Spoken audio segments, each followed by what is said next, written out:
That was Dr. Kildare. I don't remember that one. I remember Richard Chamberlain was kind of shit. Yep. This one is much better. They don't have to do the on air censorship, right? Yeah. Yep. So It's it's on gonna there, it's Crave or definitely something. rated MA or R or whatever the country's ratings are. Is it HBO? R. It's on Hulu. That's how I Okay. watched it, but I don't know. It may be on other services too. I can tell you in a second. Yeah, People. I much It's more enjoy the adult. You don't have to Yeah, censor it once. they don't hold much back. Let's just say that. yeah, it's on FX, Oh, okay. and That makes sense. it's the RV/AO restricted violence and adult whatever the O is. So Yeah, the basically, guy it's the guy everything. playing the pilot looks exactly like literally carbon copied, like a friend of mine. And I look at this guy. He's doing a fantastic job. There's nothing wrong with his how he portrays character, but all I see is my friend because it's like a clone, you know. So That's funny. yeah, yeah.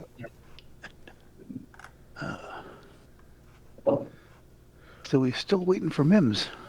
I don't think Mim's gonna make it tonight. I think she was feeling a little under the weather. Yeah, All I right. agree. All right. Said she might not, but Yeah. okay. So we've got. Let's see here. Things are kicking off. The fight is in motion. Where's Randy? Yeah. I'm Right. here. He's here. He's in the room. Yep, I'm just Oh, there you leveling. are. Okay. Yeah, Just I hadn't seen you.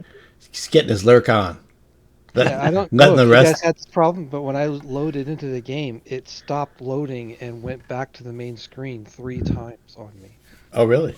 Yeah, so I was part of the delay. The other part was yakking away with somebody, but yeah, it wouldn't load up right away for me. No, I'm in now, but it was weird. Okay. That's. Yeah. It's. I never know what it's doing on the other end because it Yeah, seems to load up fine for me.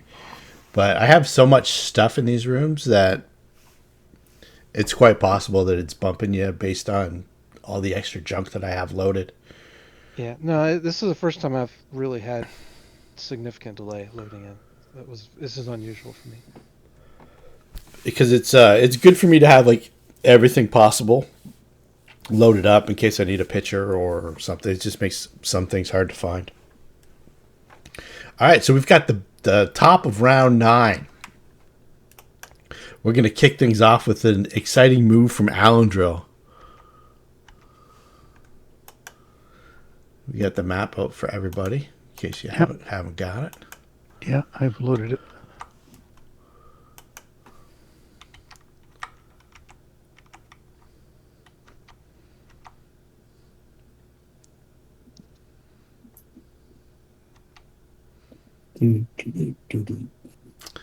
Okay, so let's see if he has precise shot. I don't think he does, but he might. No. Okay. Just going to be at a -4. I'm not sure what weapon he had out at the time. He might have fired his bow off at some point. So we're going to go with that.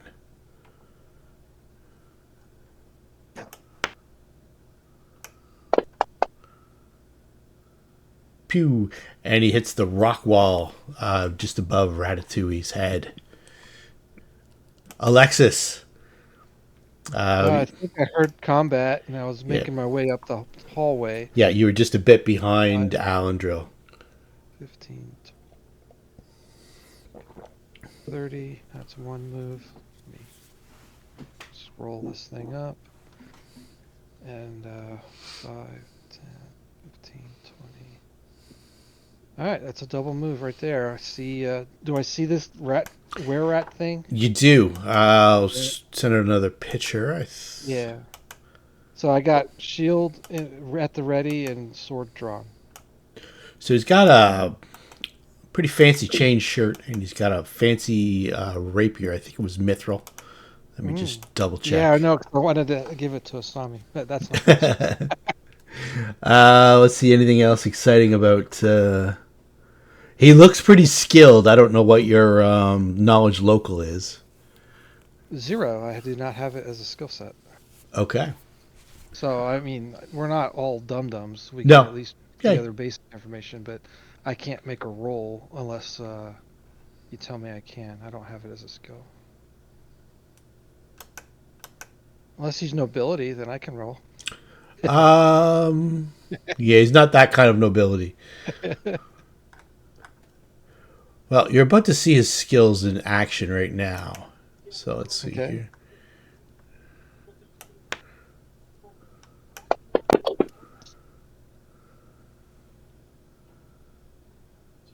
Hit and a miss. Okay.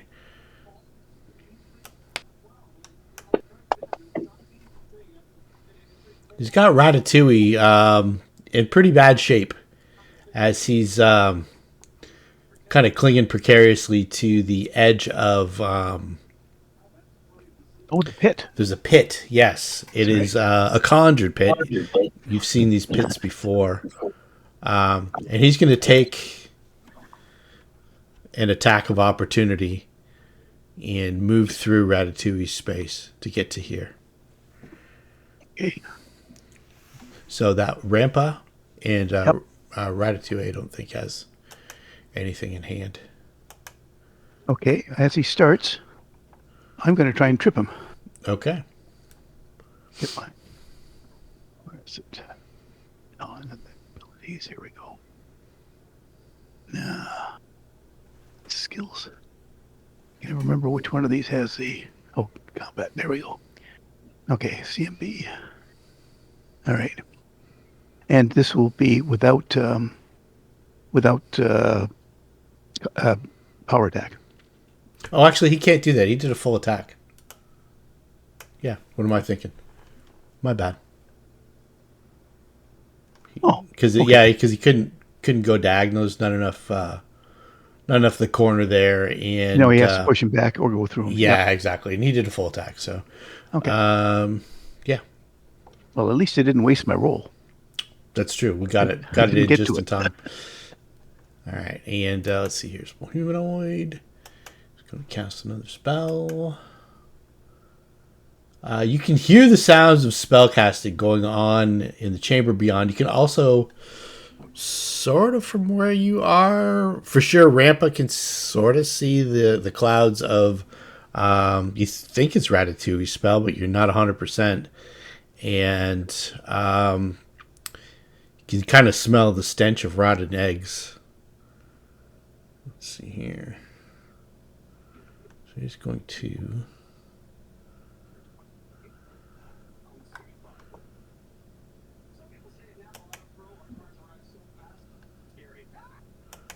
cast that.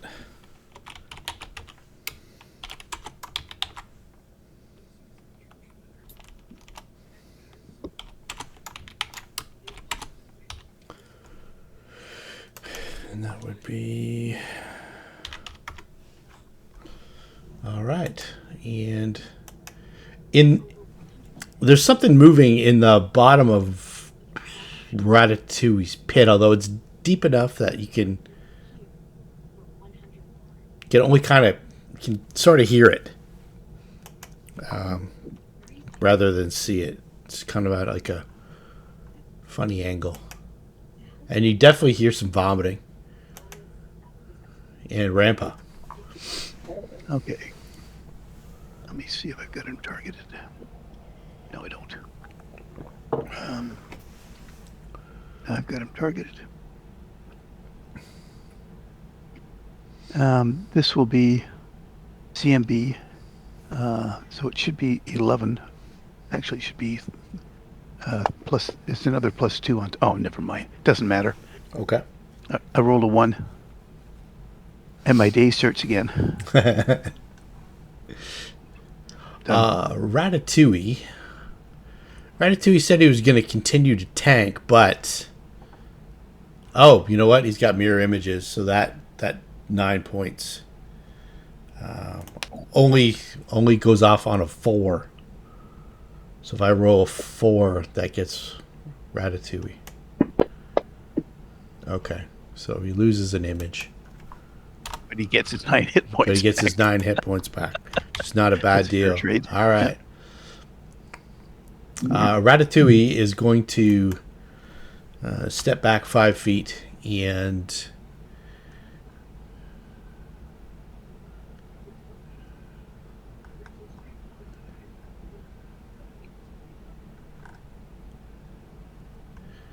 he's going to cast shield on himself. Stack that armor class a little higher. Sasha. I think you got... well, we were rescuing people. Yeah, you guys were rescuing people. You let me know when we're done, and we'll head north. Otherwise, I think it was like 1 round, and I think we're at like 3 rounds of rescuing at this point. okay. And how many folks? There was 6 in total. You think you're pretty sure that that Sushi can handle it on his or her own, or if you think Sushi's probably the better in the fight, right? Oh yeah, okay. I'm just looking at my butter knife, and no, I'm here to help direct. Okay, so we're good. Alrighty. Let's see here. Gordon is. We've got to put we need an initiative from Darsel. That's what we need. No, okay. See if I can get myself off the bottom of the list. 5. Yeah. Nope. Oh, you no. go. Don't roll a 1. It's perfect. Oh, you did. So last week, you guys were looking for the body of a Shoanti youth who was beaten and in the streets and killed, and his corpse was sold to a vile necromancer. Just happens to be one of the guys you're looking for. So, into the warren, a bunch of creepy body parts, and it's like an ossuary and stuff like that. You were here for that. But later on, parts of this dude's body parts were showing up, and he was clearly dismembered. So Mims, Auric, and Darsel were taken to collecting the body parts. But you can hear the sounds of combat going on down this tunnel, and then it's to the north. So you want to go like this way, and I guess. and that north. Is that the faster way, or That is, I think that might be the only way. Wall. Yeah. Okay, I see. Comes to a dead end there. Yeah. So that's what I'll do. 20. That's 20 to there. And then I'll forge on through to there, I believe. All right.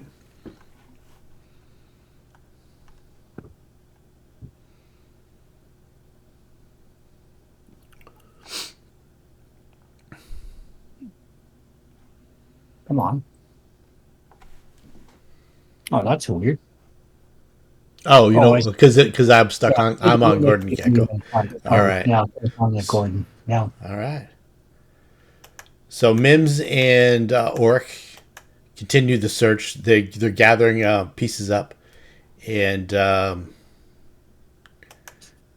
Alendril is going to jump up on the table with the corpse on it, the stitched together corpse, just to get a good line of sight. So he's fine there and gets his shot off.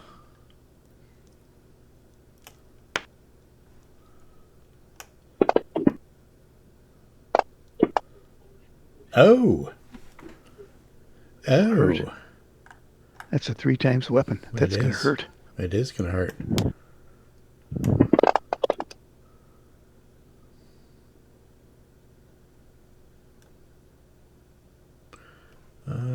Let's see here. Don't think that's quite right.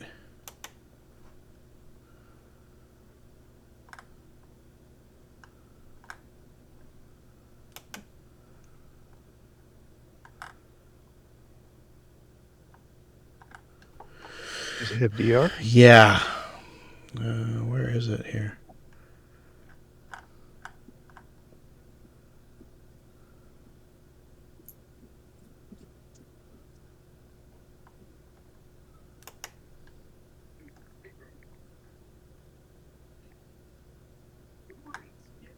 How does it not even mention this? Okay, let me just look it up. I think it's 5 silver. It might be 10.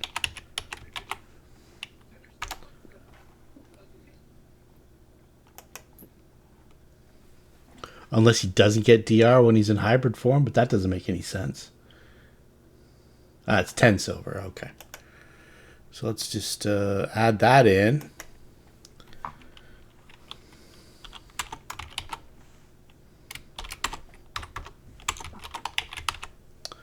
Okay, let's try that again.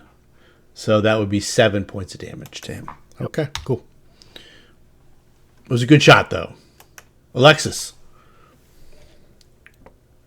Okay, so where we're at, I'm gonna spend a move action to detect evil from him. Okay, quite evil. Okay, then Nothing like otherworldly or undead or like is to verify that smite evil would work. yeah, you're getting trace amounts of evil that a particularly foul Yeah. layperson evil would give off. All right, then I'll spend another move action, getting myself into position, and then declare smite evil on him. All right. There. And Going defensive. I think you can just choose to be defensive if you want. since I'm not attacking, can I do that? Yeah, you can definitely do that. Okay. Then, because I'm going to attack normally, but since this particular turn, all I did was essentially double move. Mm-hmm. I just shields up, swords at the ready, and I look at him like I'm going to hit him hard with the sword. Okay. With Smite Evil, but obviously I didn't have enough actions to do all that. So I'm ready to hit it next time. All right. And one thing I forgot to do was the reflex check. And the pit is behind him. Does Alexis do that? Okay. Yeah. So he's on stable ground, right? Yeah, he's on stable ground, but when you're within 5 feet of the pit, you have to make a check. Okay. And he did not make his check last round, so I made it early this round to make up for that. And he's losing his balance, and he topples into the pit. And stay down there. Yeah, good. Let's see here. So Alexis would know that 5 foot instability, having seen Ratatouille cast this multiple times. So Absolutely. I'm not moving forward on purpose. Okay. Ooh. So 13, but 10 of that is negated, so just 3.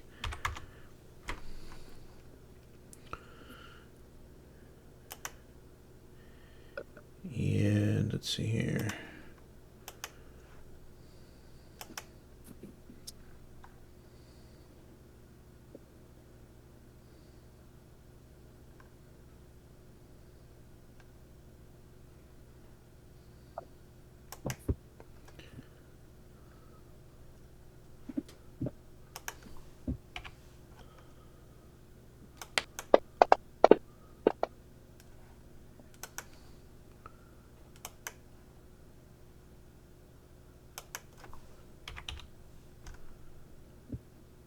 More spell casting from the room.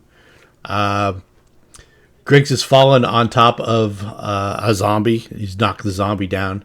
He's going to do damage to the zombie, but it's bludgeoning damage. So I'm going to say it's 2d6 is a bludgeoning damage. Got to beat a 5 to do any real damage to him. Well, that'll do it. 6. So that puts him at... Yeah, so when he falls... He kind of crushes the zombie, and now the zombie goes prone. So it stands up from prone, but you can tell that he snapped the zombie's neck and the shoulder. So now it's got the head down and the arm like limp as it's at the bottom of the pit. Thank you. Ramp up. Had a good day for him. So, how hard does it look to balance on the edge of that pit? DC wise, you would say Ratatouille's 17-ish, give or take 1 or 2, either way. Yeah.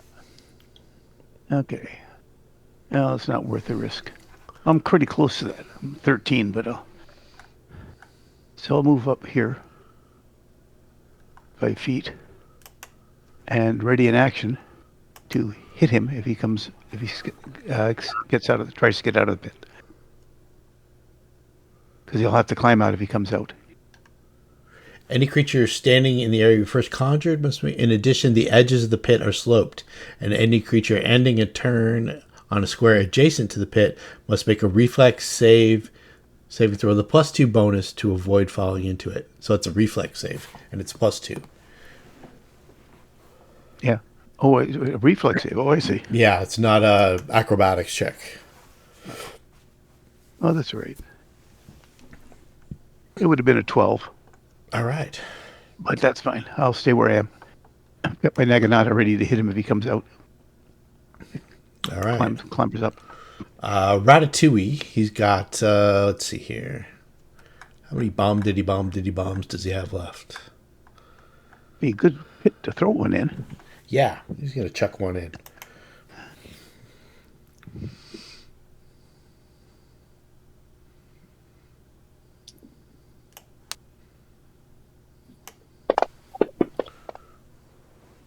That's touch attack, that's a hit.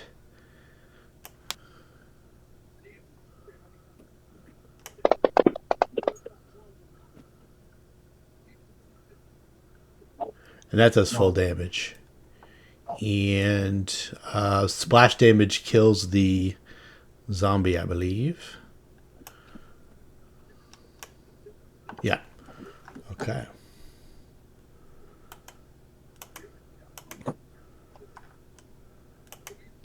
Sasha. Helping person 5.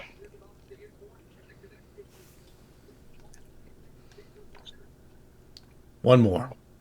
Yep. So we're good. Darcel. Okay, I'm going to continue to run as fast as my dwarven legs will take me, which is up to about here. All right.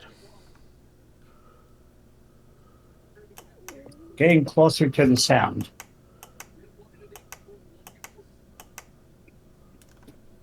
Allen drill. He's sizing that pit up. He thinks if he had a clear run, he could maybe jump it. It'd be a tough one, though. Because you got to kind of go on an angle. Then you're going to hit the wall. He says, I don't know, guys. I don't know if I can make it. He steps down. Slings his bow over his shoulder. Alexis. Well, Alexis isn't sure if Darcel's coming or not because she's down the hallway. Oh, Alexis can hear Darcel coming. Okay. Yeah.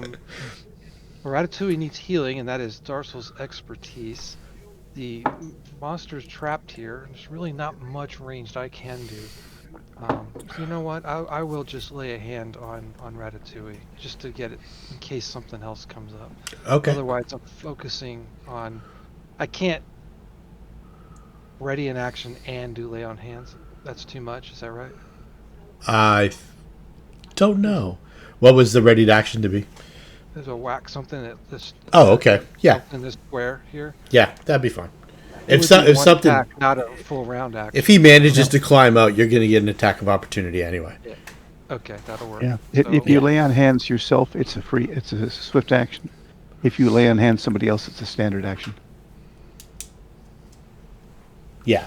So it'd be a standard action, but like I say, if someone's climbing out of the pit, then Oh no, you still nail for climbing out. You just can't. Yeah. You asked before, could you ready in action as well as lay on hands? You can if it's yourself, not if it's somebody else. Because ready action's a standard. that makes action. sense. Yeah. If you're healing Ratatouille, though, no. yeah, I'm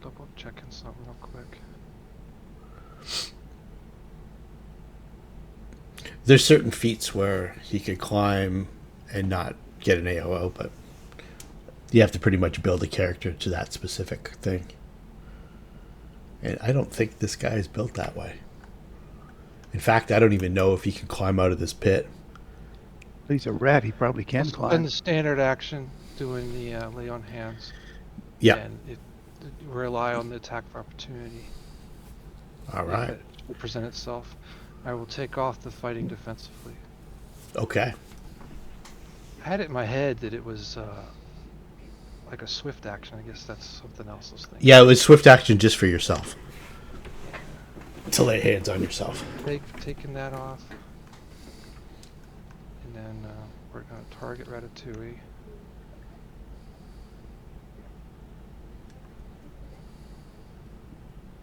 Find it on this sheet here.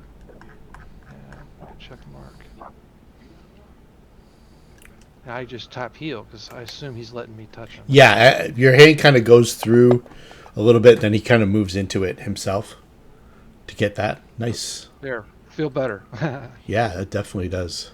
Let's see if this works. When you get a moment, can you take flat-footed off me? Yes. I just realized it's still on there. Still on there?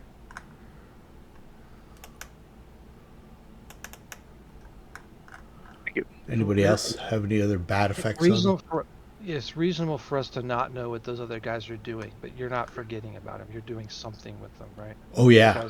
Okay, gotcha. Yeah, they're casting spells. One guy's throwing up, and he's just waiting for...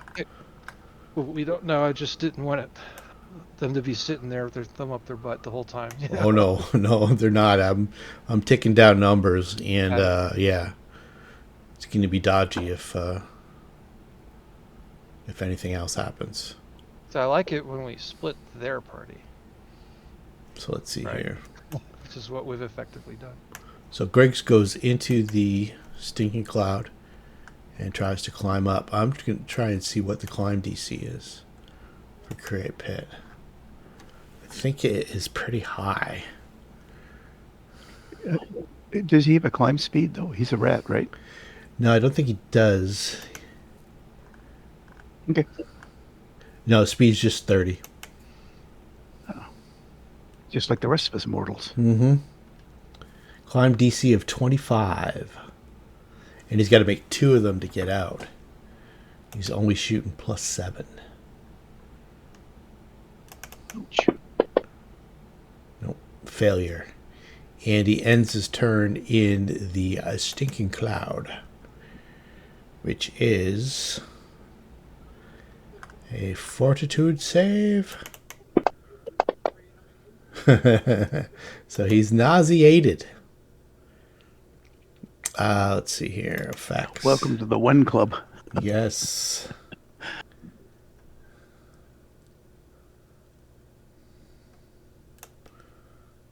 So not easy. It's a D6 +1 rounds after he exits the pit. So I'm going to roll it now so I don't forget. Or after he exits the stank. So that's 4. So let's put 5. Because he'll be moving out of that next round. Ratatouille doesn't have a diseased condition, does he? He might. So he's healed up if he does? Well, it says the Paladin's Lay on Hands ability also acts as Remove Disease, using the Paladin's level as a cash level. I think I have to make a roll. Somebody was diseased, whether it was Auric or Ratatouille. That's why I thought it was Ratatouille. I'm sorry to interrupt the turns to bring this up. No, that's actually make your check. So it's a D20 +6. Yep, let me get back into that. I think it was from the Audiog. Yeah. So I'm just gonna roll a D20 +6 and yeah. click something. And the DC was 15. Yeah. Nope. Okay. It was not good enough to help him. All right, sorry. No, it's perfect. Thank you. I would have forgotten that. Let's see here. Small humanoid.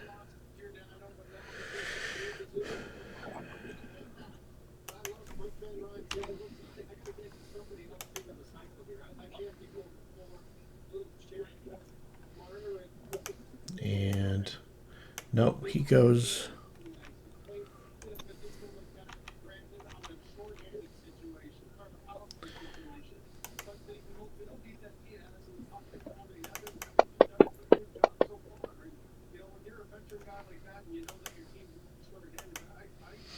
All right. Rampa. So he was trying to climb up the backside of this, not He was, not yeah. toward us. Yes. Okay. But he's So- in the stinking cloud now. He's retching at the bottom of the Okay. pit. But he's still in the pit? Still in the pit, and he's in the stinking cloud. Okay. Like the fumes. If he comes up, will I be able to hit him as he gets out of the pit on the other side or not?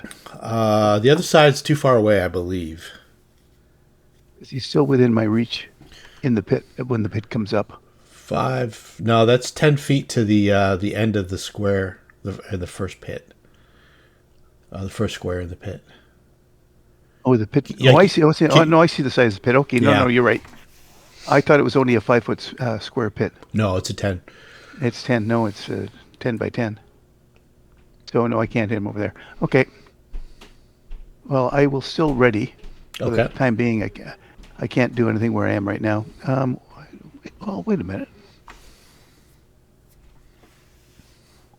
Sure. I will put my Naginata away as a move action. Mm-hmm. And my other move action, I'll draw my bow. Okay. And I'm done. All right.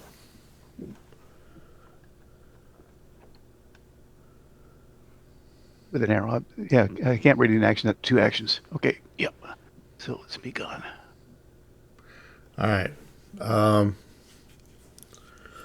Ratatouille tells you guys that that guy Rolf that we're looking for, he's in that other room. I don't know how much longer We've got to get him. But if he comes out, he might be pretty powerful. But he doesn't want to stand in that cloud that I made. Sasha, last prisoner. You're free to go, sir. Yep. All right, last one. We'll move next turn. No, you're good. Prisoner's free. You guys are good to go. Okay. We'll just move up 60.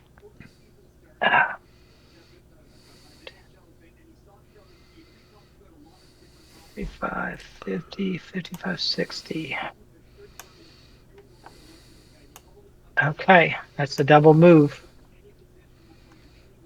Darsel.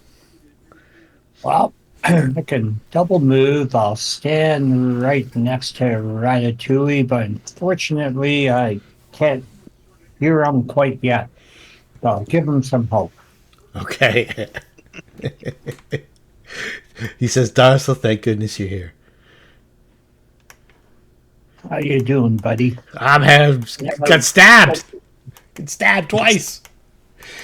I can fix that. I know. Thanks for coming. Alendril. I don't know. Clear path, guys. I think I can jump it. Yeah. Into the stinking cloud? I think I can do it. Alexis. I don't necessarily see them at their end, do I? Yeah, you can kind I of. don't have a good angle. You don't have a great angle, but it's not because the it's kind of sloped down too. Yeah. So you can kind of see. You can see them. Yeah, there's not really much I could do.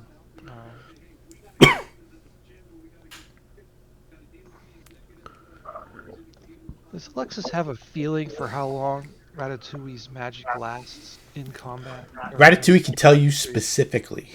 if you wanna know. Kind of look at him and be like, how long are your obstacles going to last? What do we got here before we need to worry about this coming through? He says the pit's gonna go boom soon, but that cloud's up there for a while. All right, we'll hold tight here. I'm going to stand fast, looking for enemies that come through this hallway. Ready action. Okay. I don't feel like falling into a pit or puking. All right. So he moves out of the pit, and that's all he can do this round. He moves over by the wall on this side. Yeah, it's good control, good split. Can I hit him? Enemy, but He's 30 feet down. Oh, he's still in the bottom. Oh, He's I thought you still- said he was out of the pit. No, he's out of the stinking cloud. Oh, okay. My bad. I thought you said pit out of the cloud. Okay. He's I still- might have said pit. I meant cloud. No, you probably said cloud and I heard pit.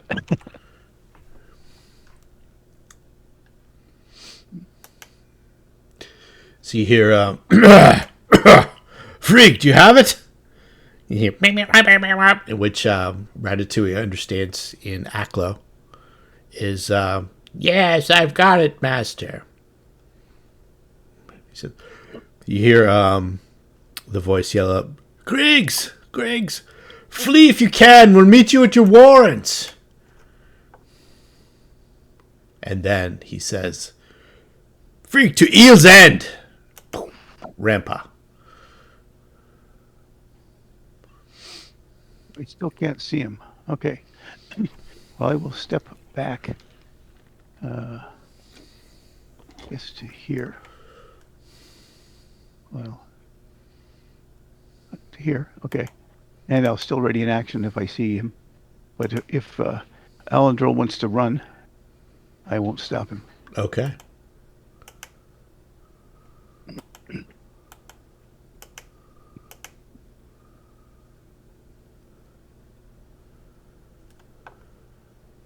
Ratatouille. He says, I think they're going to escape. Sasha. All right. 5, 15, 20, 30. Is the door open or closed? The door is open. Yeah, we left it open. Okay. All right. Go ahead and double move. I assume I don't see anything from the doorway. Other than Good our mess. group. Yeah, you can see a pit, and you can see a cloud of, looks like stinking cloud. I don't know if that spells on your in your Alright. repertoire. And we'll just come into the room and assess the situation, and that's it. So Ratatouille says that he can dispel the stinking cloud, but not the pit. Yeah, the pit has to wear off on its own. So he could use his action to dismiss the stinking cloud or leave it up. What do you guys think is best? Knowing what you know.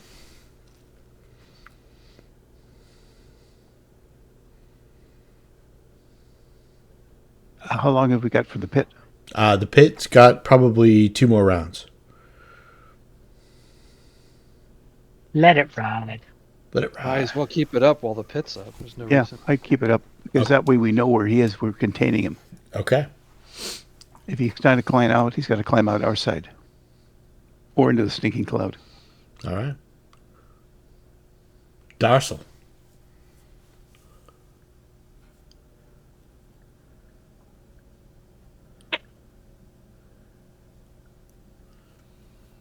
Oh, sorry. It's all right.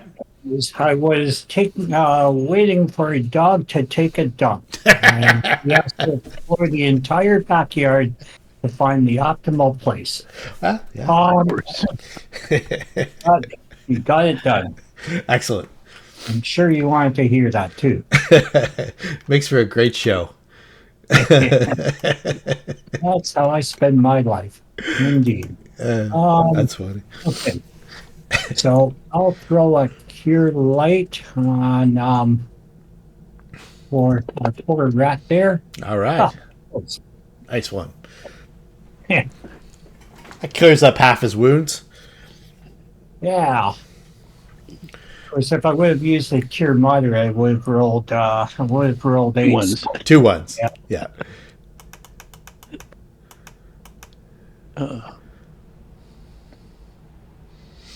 All right.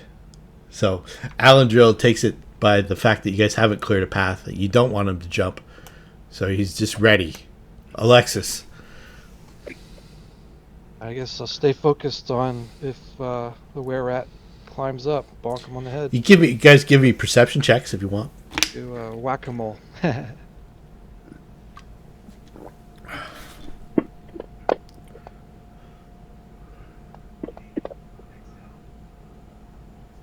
Okay, so Rampa, you know for sure that the talking in the other room is stopped.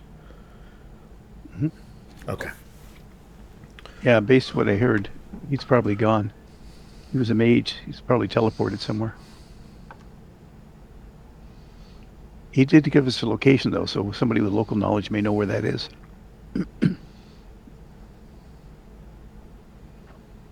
Griggs.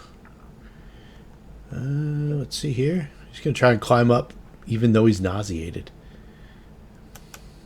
It's the kind of rat he is.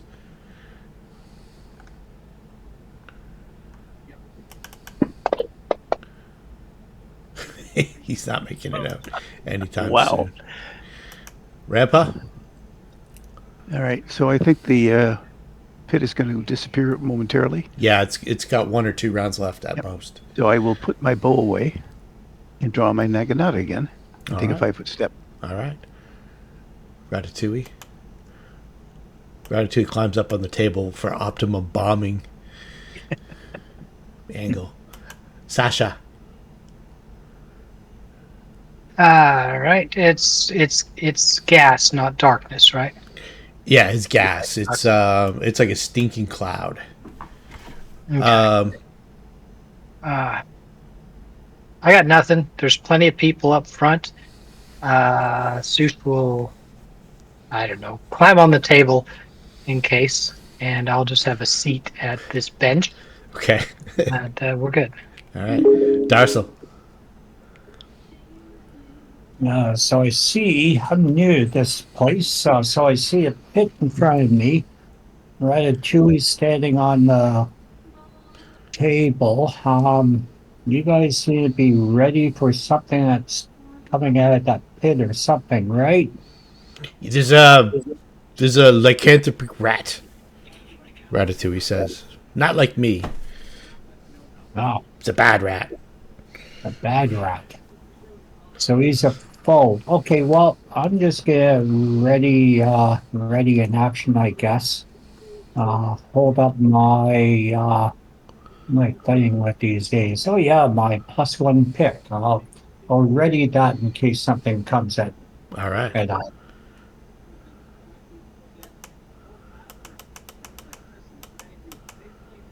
Alan Drills does the same.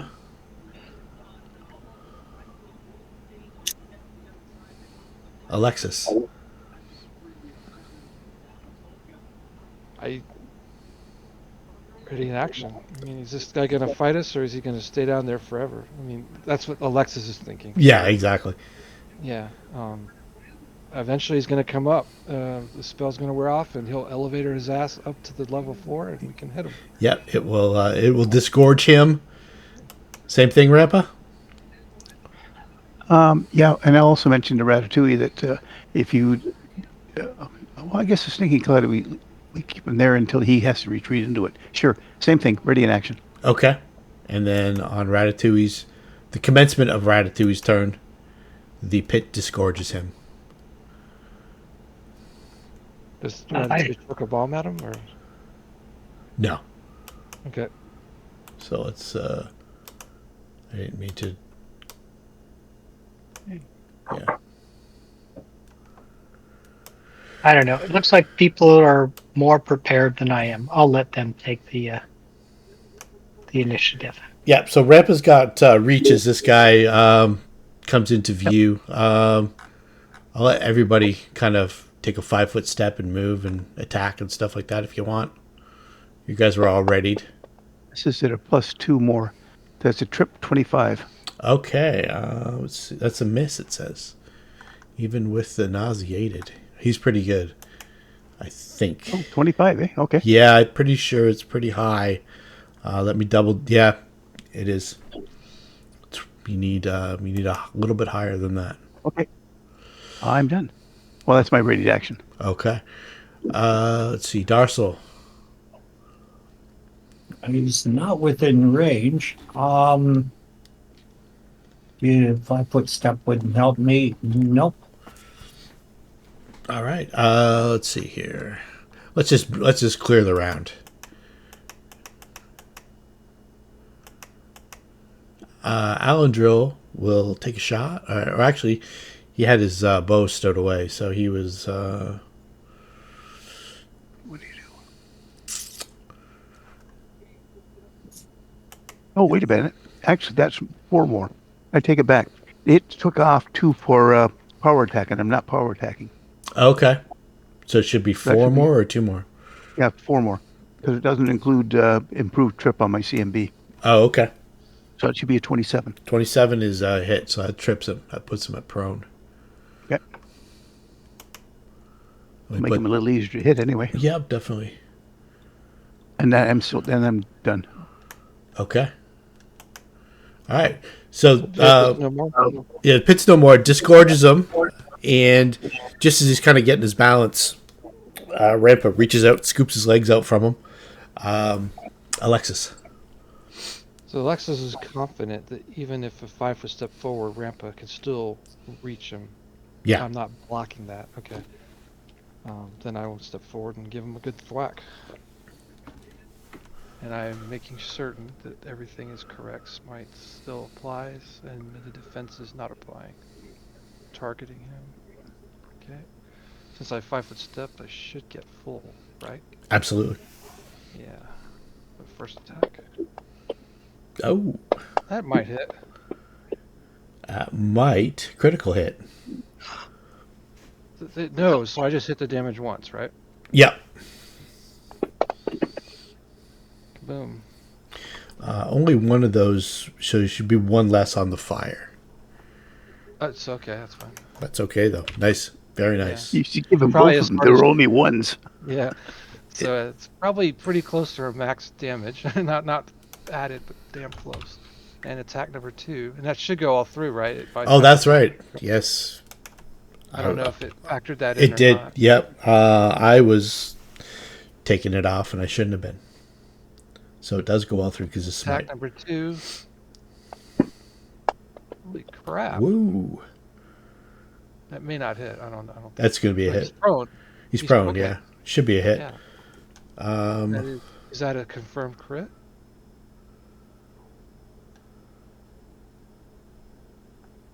yeah. So That's right, obviously, you're using a rapier or a scimitar.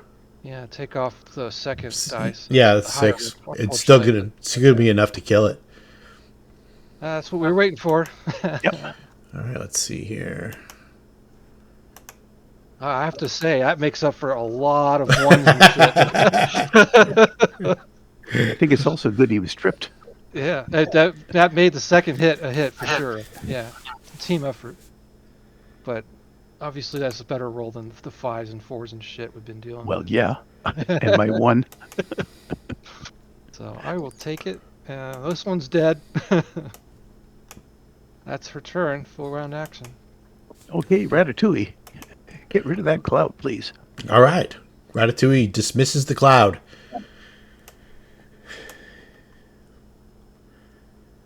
And See, somehow the fight defensively came back on, even though I had turned it off. But it doesn't matter. It didn't affect the roll. I mean, the rolls were still a hit. even still though- hit anyway. Yeah. Yeah. It shouldn't have been on. I turned it off, and then it got turned back on somehow. Maybe I accidentally clicked it.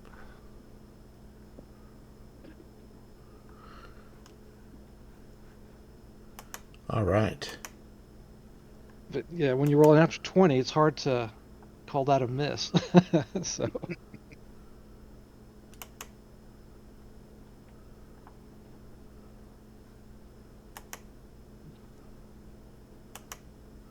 So Ratatouille dismisses the fog.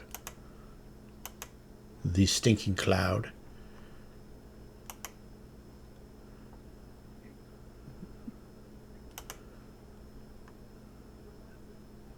Rampa. All right.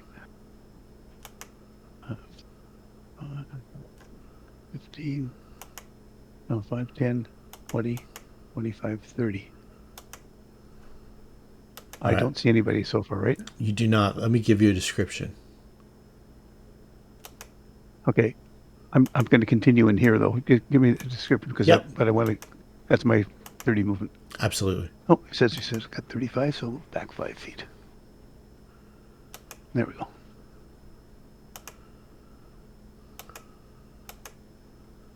Oh, that was from there. Okay, no, I'm all right because it was a double move. All right. So the first chamber. This chamber holds a large four-poster bed and a simple writing desk, along with a full-length mirror propped up against one earthen wall. And it looks like there was a little area of goods right here that was quickly ransacked, and there's a couple like shirts and stuff like that left over, and some personal items, but it looks like there was something in there specifically that was taken.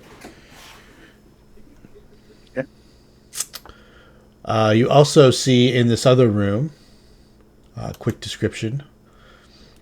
This dry, well-kept chamber contains a narrow bed, a relatively empty shelf holding only a few books, and some bones and skulls, and a long bench.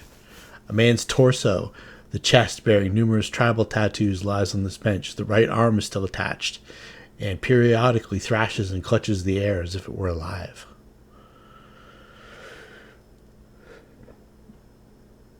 It looks like this was the living space of a smaller creature.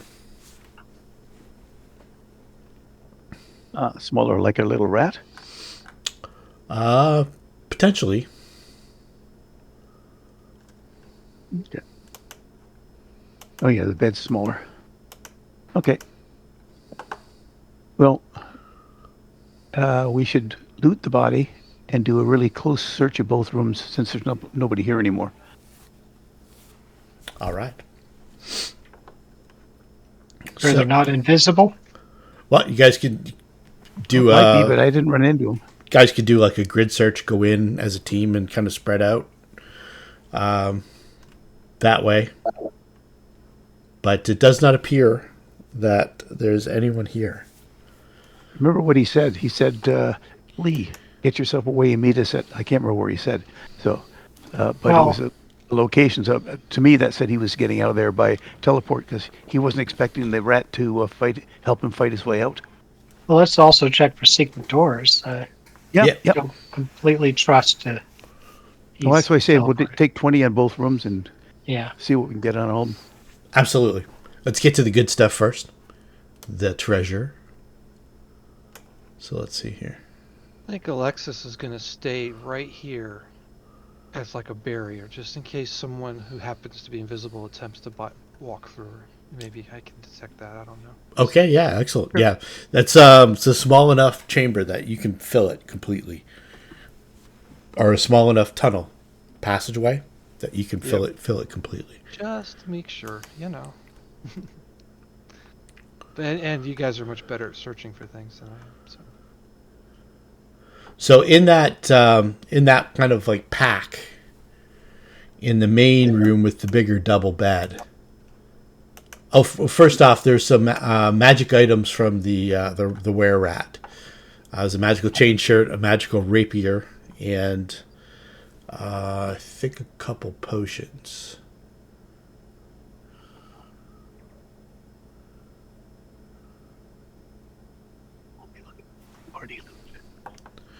All right, so let's identify the potions.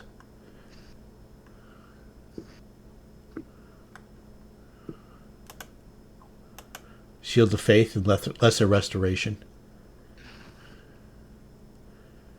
The treasure from the main room.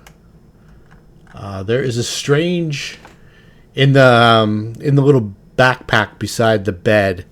There's it's like a broken blade, but it's a knife that is carved in the shape of like a key.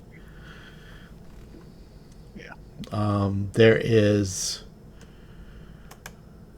some magical dust. You just give Ratatouille rolls here. And Sasha. Sasha, you can fire away. If you get them, then I won't bother with Ratatouilles. Arcana or Spellcraft? It's whatever you're better at. I don't think that's enough for that one. Let's see here. There's two, if there's two. Yeah, there's a spoon. You get that one. It's called a sustaining spoon. I got a spoon. Spoon is a sustaining spoon. That is there. Never go hungry. Yes. Unremarkable appearing utensils placed in an empty container. The vessel fills with a thick, pasty gruel. Yum. Yes. There's another item on the desk, and it is a stick. I'm gonna do a picture of it. It's a carven. It's up. I don't know if it's actually a stick, but it's almost like a wand. It's carved out of like some kind of animal horn, and there's a couple lines of yarn around it, and it's like the yarn is like woven from specific animal hairs, and then there's like a snake's rattle on the end of it. You identify this as a Shoanti talking stick. It's a decorative stick of horn. Each of these decorative rods are particular to the creator. This talking stick is carved of auroch bone and decorated with a cinder snake rattle and several feathers. When a sending spell is used by the bearer of a talking stick, they can use it to send a message 4 times as long, so 100 words, but still only receive a 25-word response. If both the bearer and the receiver of the sending spell possess a talking stick, a conversation can occur up to 4 minutes in length. The item is usable once per day. That's a magic item I made up specific to this campaign. Very good. I like Really I like the idea of the Ray, you're in the southwest. A lot of the talking stick, I think, is one of the names of one of the resorts in Scottsdale area. It's with native background. Very thematic here in the Southwest, I would find. Yeah. Let's see, the other item is Ratatouille's got to roll on, so specific. A set of Dust of Disappearance. Any of you vanishers out there? There was also a single pearl, a silver snuff box, and a set of Masterwork Thieves tools. That was just in the first room. Does Alandril have a set of Masterwork Thieves tools? I'm pretty sure he does.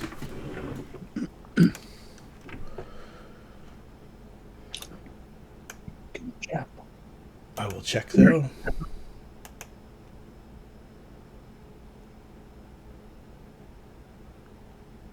Yeah. Okay. Anybody else can use them? I don't know. Does anybody else have disabled device? Or it's going to? The only one I could think of that might offhand is Ratatouille. Do not have it.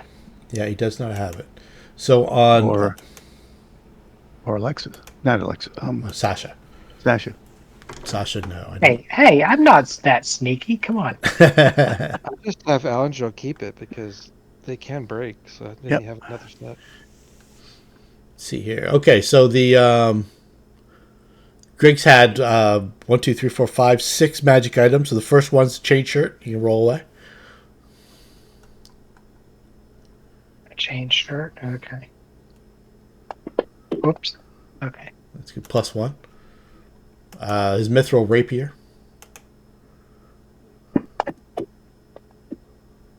Also +1. You got that one. 3 potions.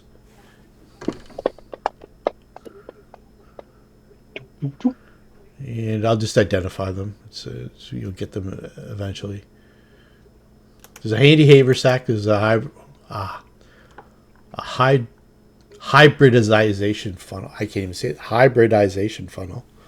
Potion of Bear's Endurance, Blur, Cure Moderate Wounds. There was 2 scrolls, Dispel Magic, False Life. One of the things that you guys missed early on was Silver Sheen. and then there's the talking stick. Let's see What here. does the hybridization funnel do? Let's have a look. I think it's an alchemical thing. Oh, probably. Let's see here.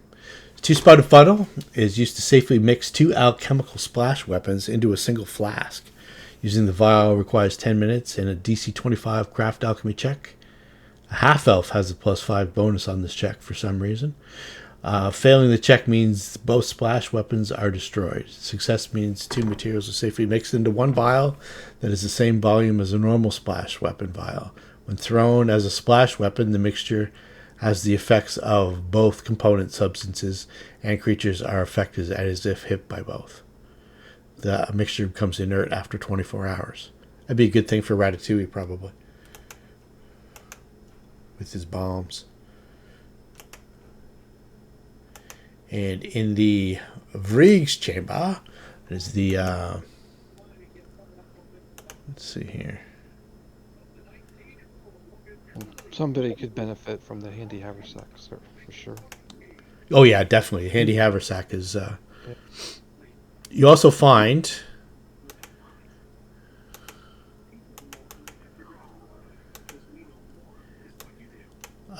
in the other chamber a mithril hip flask.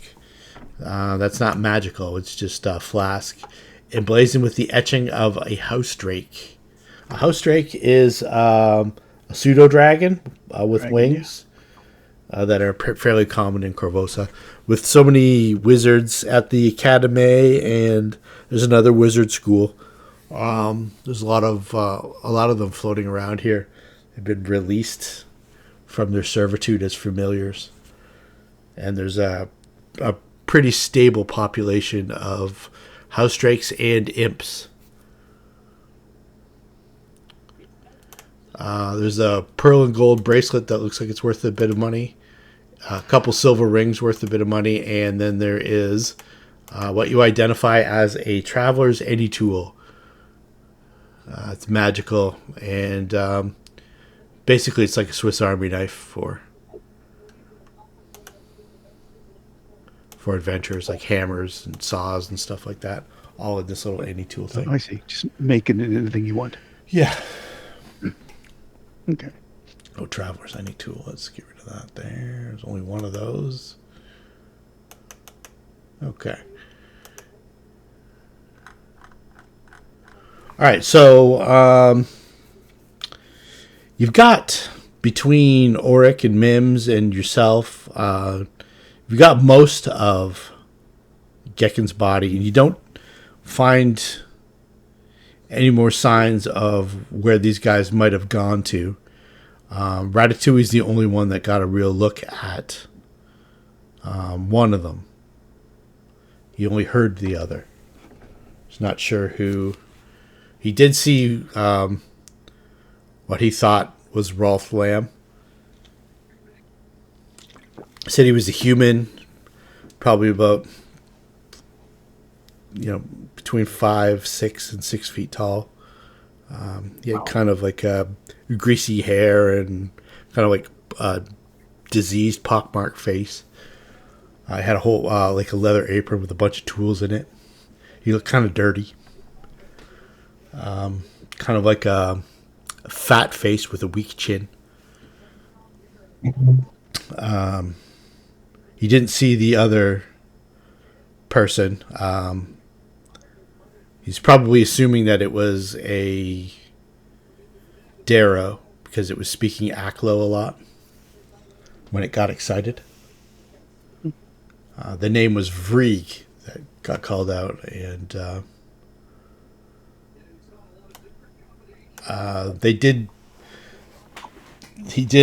Ralph did yell out that for Griggs to meet him and Vrig at his den, and that he was going to go to Eel's End. Oh, is it knowledge local to know where Eagle's End is? Yeah, but I would say have you guys having arrived here today. Yeah, we'd have to ask around. Yeah, you could definitely ask around. Probably wouldn't be too tough to ask around. To have one of you have heard of it, just from Yeah, whatever. we're not local. Yeah, Yep. exactly. Let's see here. And like I say, you've got 3/4 of Gaken's body. You probably want to search around for the last bit.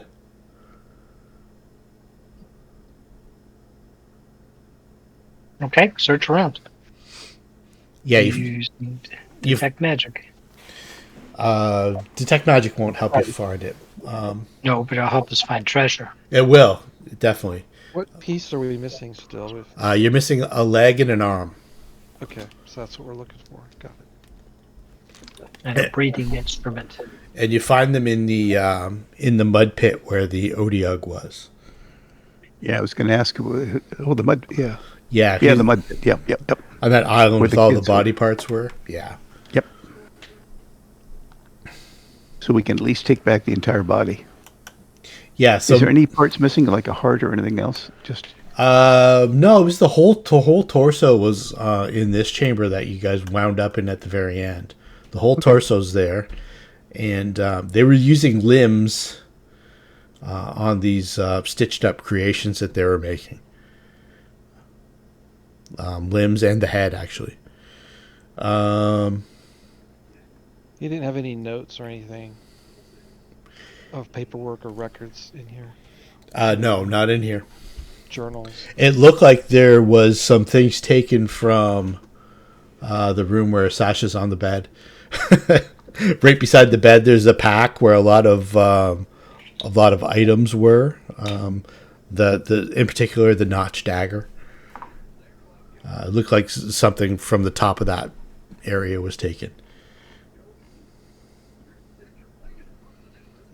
Are the prisoners we freed on their way out, or are they waiting for us? Oh, they're waiting for you specifically. Yes. Escort them. Good, Yeah, good. for sure.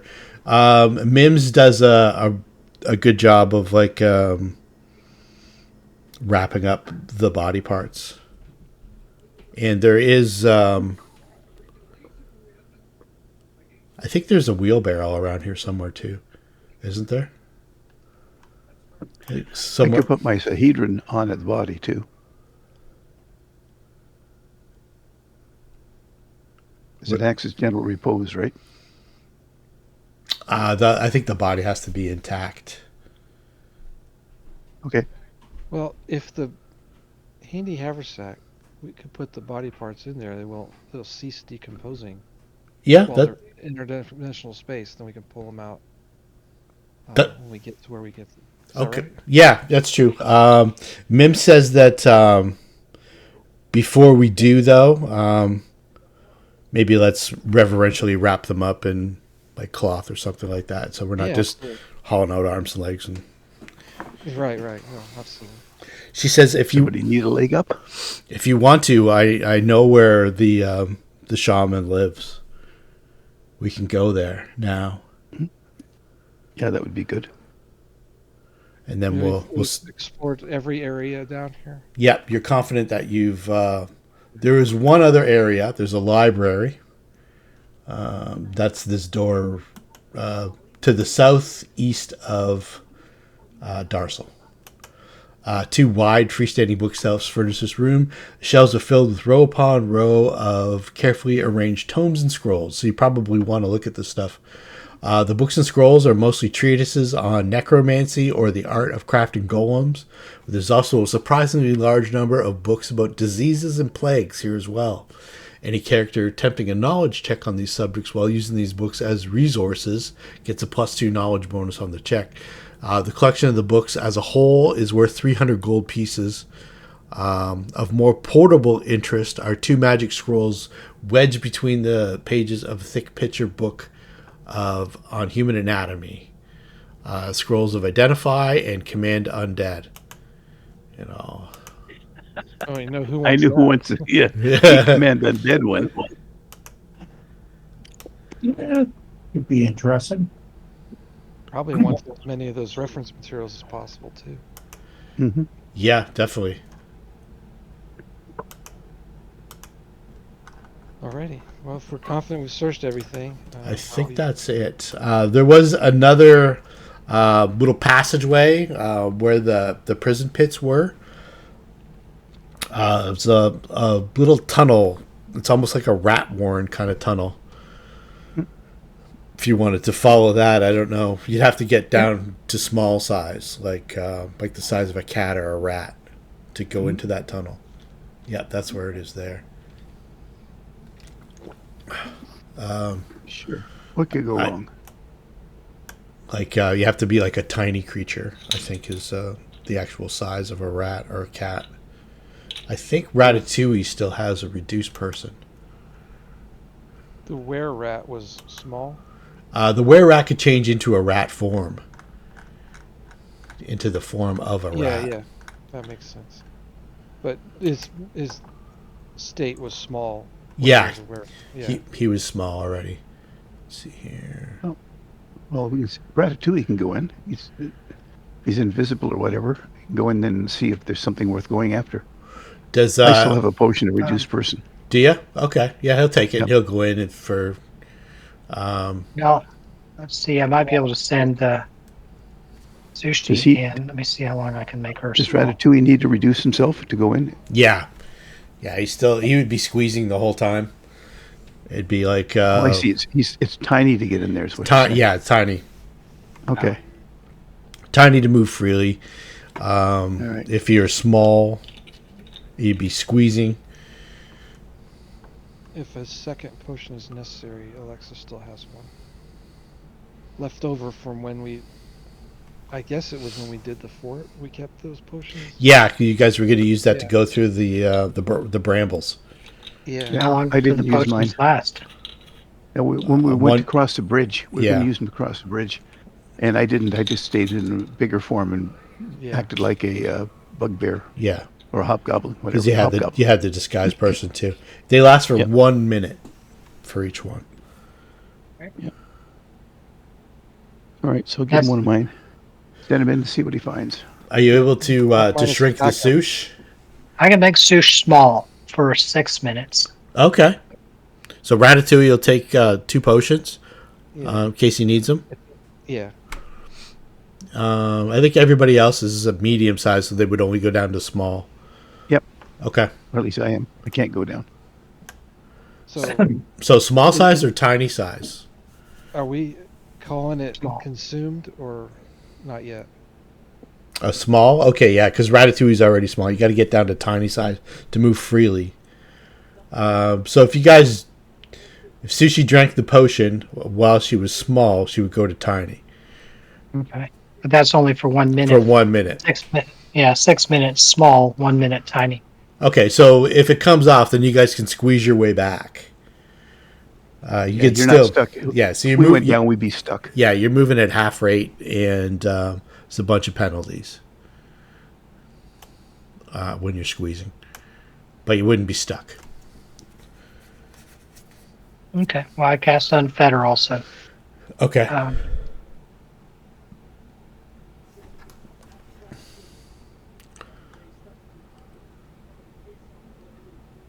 See, we've got.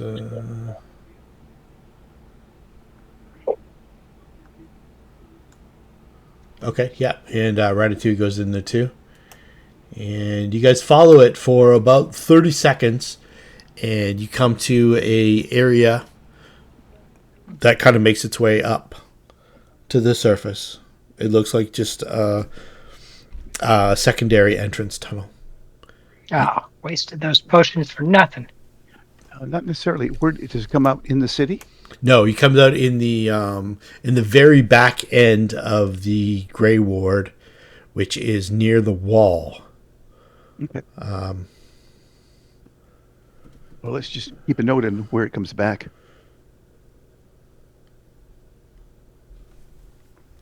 Let me see something.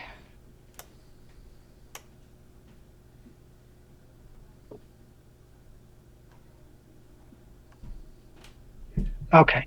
I'll go ahead and let Sush go out. Let me see here.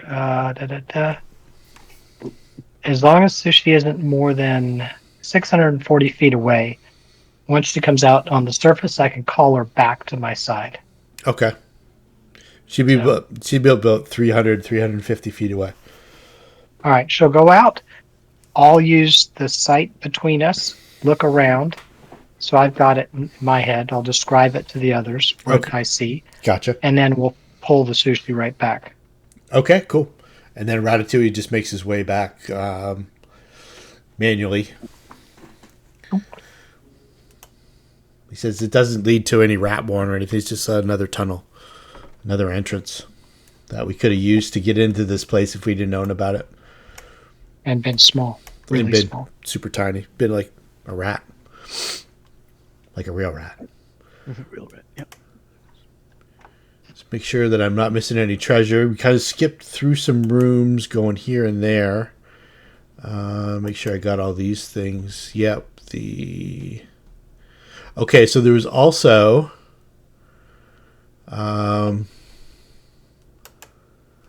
some black adder poison, I think.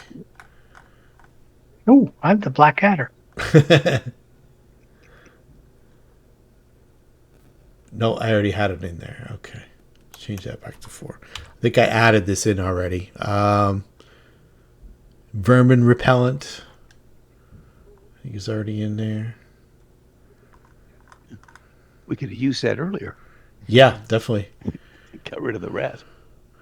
Yeah, dispel magic, false life, silver sheen. Yeah, they were already in there. Okay. You got that one? And let me make sure they're not missing anything else. Skull corridor, nothing. Examination chamber, corpse dump, treasure. Yes, there is some things while you're searching through the body parts that you missed that weren't magical. You got the ring of swimming, the elixir of vision, and the spiritual weapon. There's also a silver dagger and an amber necklace. So people that don't have a silver weapon, take the dagger and whoever can use the mithril rapier, because they're good against weird creatures. If we've seen one, we might see another one. Yeah, I'll take the dagger. Yeah. Okay.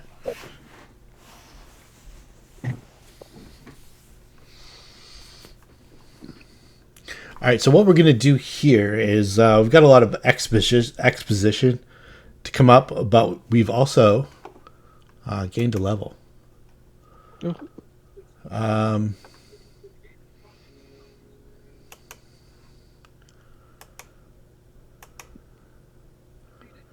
There is a reward for the returning of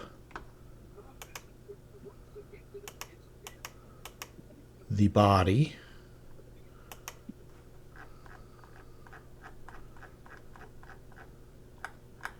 And there's going to be some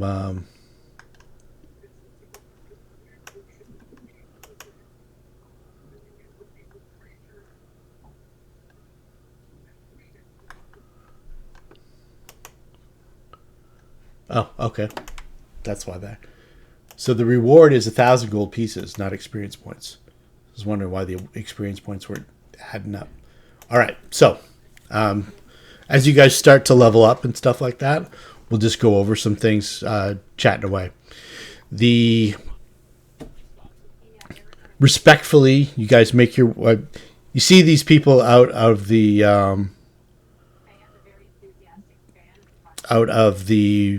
Gray Warden or the Gray Ward, and over to Citadel Volshniak, where Cressida Kroft rewards you 1,000 gold pieces between all of you, and thanks you for your assistance and tells you to come back when you're done with 1,000 bones. And she's got some things to tell you and talk to you about and stuff like that. And she wants to hear all about this, of course. Mims says that you've recovered the body. It's in such a state that she felt it would be more respectful to take it right to Thousand Bones' home, as opposed to summoning him here and having him look upon this and stuff like that. So you guys go over to Thousand Bones' house. This is a small, simple little bungalow in the probably about 3 or 4 blocks away in the middle of town. Very meager. You knock on the door, and it's almost like he knew that you were coming. He's a fairly powerful shaman, so it's not unexpected that he would have like magical powers of sight.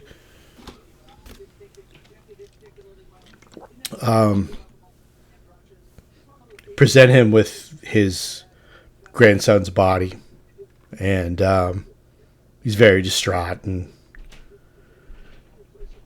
he speaks about the savagery of doing this to a person before his soul was sent off to the afterlife. He talks about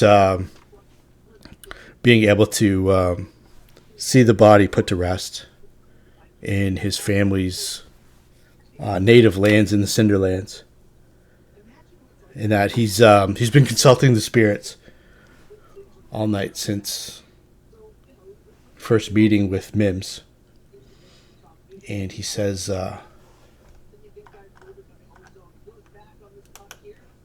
spirits are restless.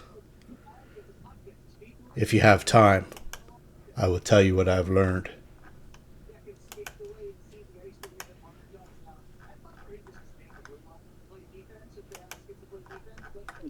Sure. Okay. So Thousand Bones explains, and you watch him. He calls this casting the bones, where he's got a whole bunch of sanctified, holy relics made from animal bones, and a couple look like they may be humanoid or human adjacent, and he spreads them out on a table of like woven cloth. He casts a pretty powerful spell. Anybody's in the room who can cast detect magic, you can do a spellcraft check to identify what he's doing. It takes him close to about an hour to finish going through his whole ritual.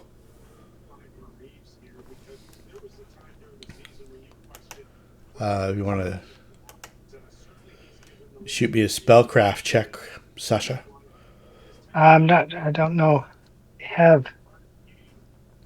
Is dispel magic, you said? No, spellcraft. Oh, I thought you said if you have spell. All right. Spellcraft, here we go. Just in case Ratatouille knows if you don't. Oh, he knows. Okay. Yeah, you can't identify what he's doing. Ratatouille, who's pretty hard to impress, says, guys, this old guy's doing a legend lore. Do you know what that is? Oh, sounds good though. So Nod my head and say no. Lexus has no idea. I do, but I want Lexus to play Yeah. like, oh, that sounds fascinating. What does it tell us? He's delving into the secrets of whatever he's looking into. It's like, this is crazy. I've never seen anything like that. I've only heard about this kind of stuff. This is powerful. Do we stop him? No. Let's see what he comes up with. What is he casting it on? Do we know that? He's casting it on these relics that are on his table. He's it's almost like he's almost like casting the bones, doing an augury of some sort. But he seems to be in communication with things that you can't see or hear at the same time. And he's a lot of chanting, and he's got some smoke. I don't know what they call those things. Where they have it's almost like a cigar end, but it's like sage or something like that, and they've got them all wrapped up. Like smudge, I think is what they call them, like a smudge stick or something like that. He's got a lot of things going on, but he's wielding this powerful magic over the course of an hour, and he finally shouts out, "Spirits of the Seereth, hear my words. I am Thousand Bones, Truthspeaker of the Skonqua, and I have come to thank you for this life that my people have today. Fill me with your memories, and let me see the days of chains and the whip, and the ancient times before the unmaking.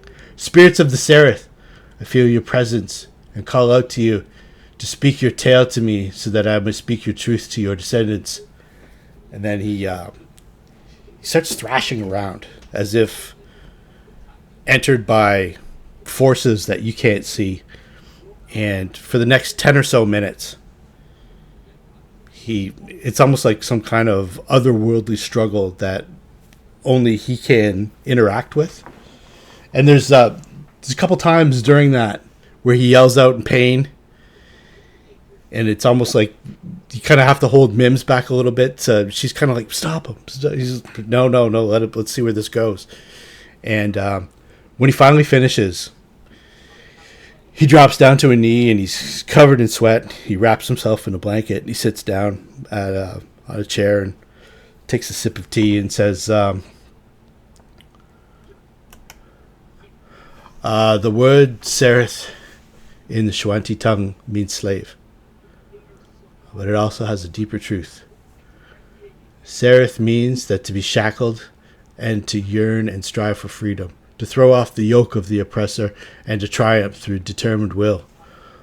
The word Sereth in the tongue of my people conveys a victory, for they are the fathers and mothers of all Shoanti. The spirits of the Sereth showed me 3 things this night, and called out in horror, pulling at me from 3 directions. I could not maintain my spirit walk any longer, or I have been torn from these lands. The first was a pool of dark water that thrummed with power. I felt it as though I was standing in it to my knees, as the Sereth tried to push me down and drown me. It was a place of great darkness. Sereth showed me a crown upon a field of fire, and they coaxed me to come closer and lay with them so they may take my essence. The last thing that the Sereth showed me was a series of high walls in the great mountains. It felt as though I was going home to my clan's lands in the Cinderlands, but I have never seen such walls. Within those walls glowed a radiance of light surrounded by darkness, but the darkness could not extinguish its holy flames. He says, I do not know the meaning of these visions, but the spirits came to me and needed me to know these things.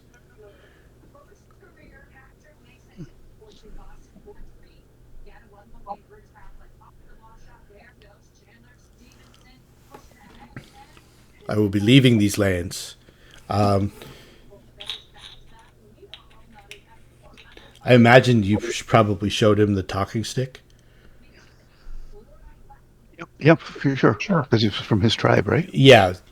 You could actually see one on his table, almost identical to this one.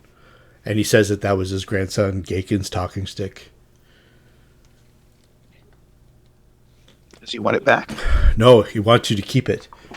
Okay. Thank you. Should you want to reach out and speak with me, I've got a feeling we're going to meet again, either in this city or in the lands of my people. But between then and now, there may be things you need to know from me, or that I need to know from you.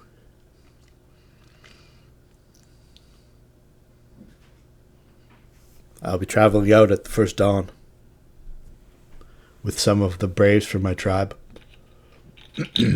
We'll make for the Cinderlands. In the Skonqua has a tribal land that was no longer ours. We'll be traveling back to the burial site, though. It is still sacred to our people. He must be laid to rest there. Okay. You have done me a great boon this night.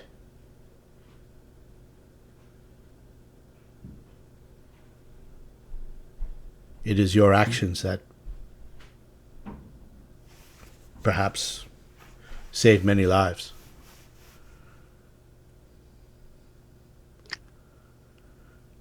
Happy to do that. Well, I am happy to know you.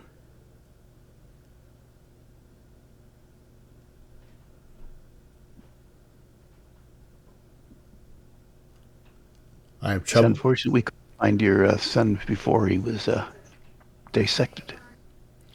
It was unfortunate he was slain in the first place. But the Seraph have shown me many things, I think, related to this killing. And I will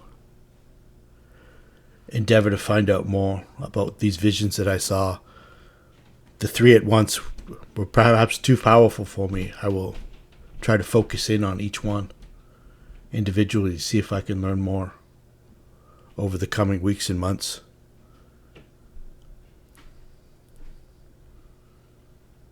But I must rest tonight. My people's blessing on you. Thank you. Or as I thank you.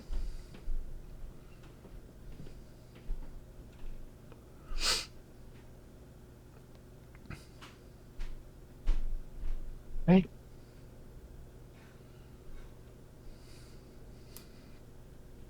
All right. Any questions for Old Thousand Bones? I could ask him where that city is. It was mentioned. The high walls? The place that the necromancer Yeah. shouted to meet at. Yeah. Oh. Place in the city. I don't think Thousand Bones would know about this place. Hmm. It was called... Yeah, I don't think Thousand Bones would know this one. Maybe he would, actually. He does have knowledge local. Okay. If you ask him, he says, it is a place in Old Korvosa as a den of vice. Some of my misguided braves occasionally go there and take in the Chilaxians' vices. My grandson would occasionally find himself drawn to such places.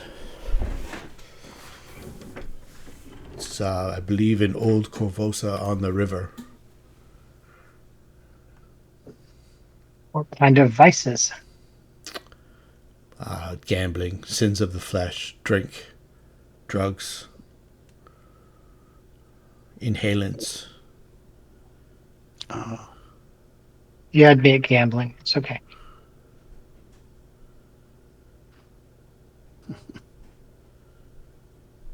All right. Well, anything else we can do for him? Now Otherwise, I don't know. Can cleanse the place so we found the guy? what's that? Maybe he can cleanse the place. We found the guy. Yeah, he's gassed after this legend lore.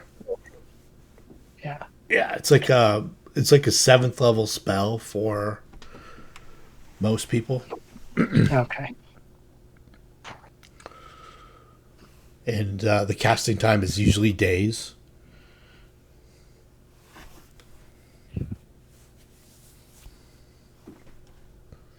So,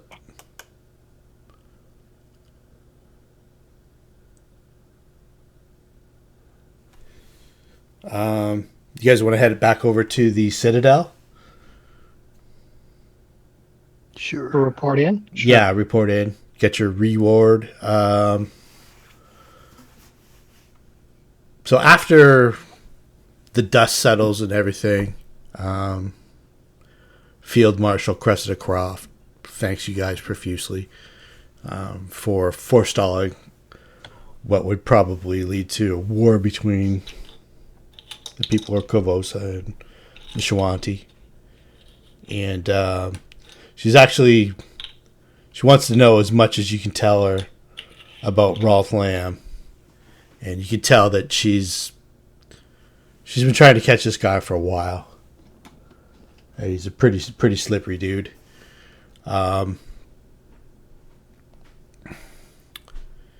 She says if you want to stay here and talk, she can send Varric. Varric has put together a team that he calls Strike Force.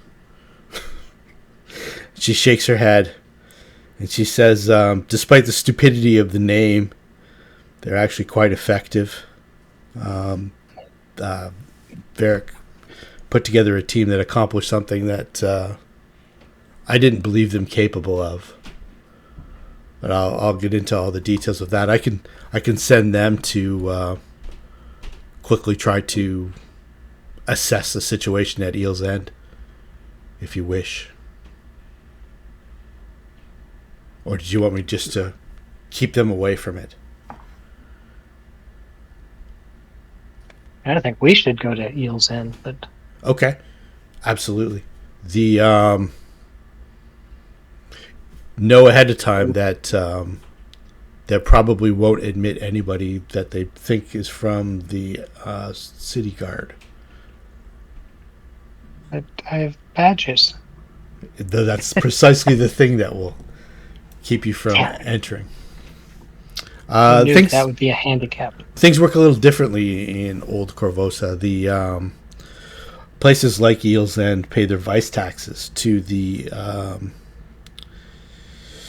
government to be allowed to operate openly, and my people have very little sway around there. I was just thinking to send Varric and his team to just to observe, see if we can catch sight of Rolf. Why not? While we discuss. Varric, go fetch Growl. And she yells, get your team together. And then Varric comes in about 10 minutes later and says, I haven't seen Growl today. He was sick. And Surely was.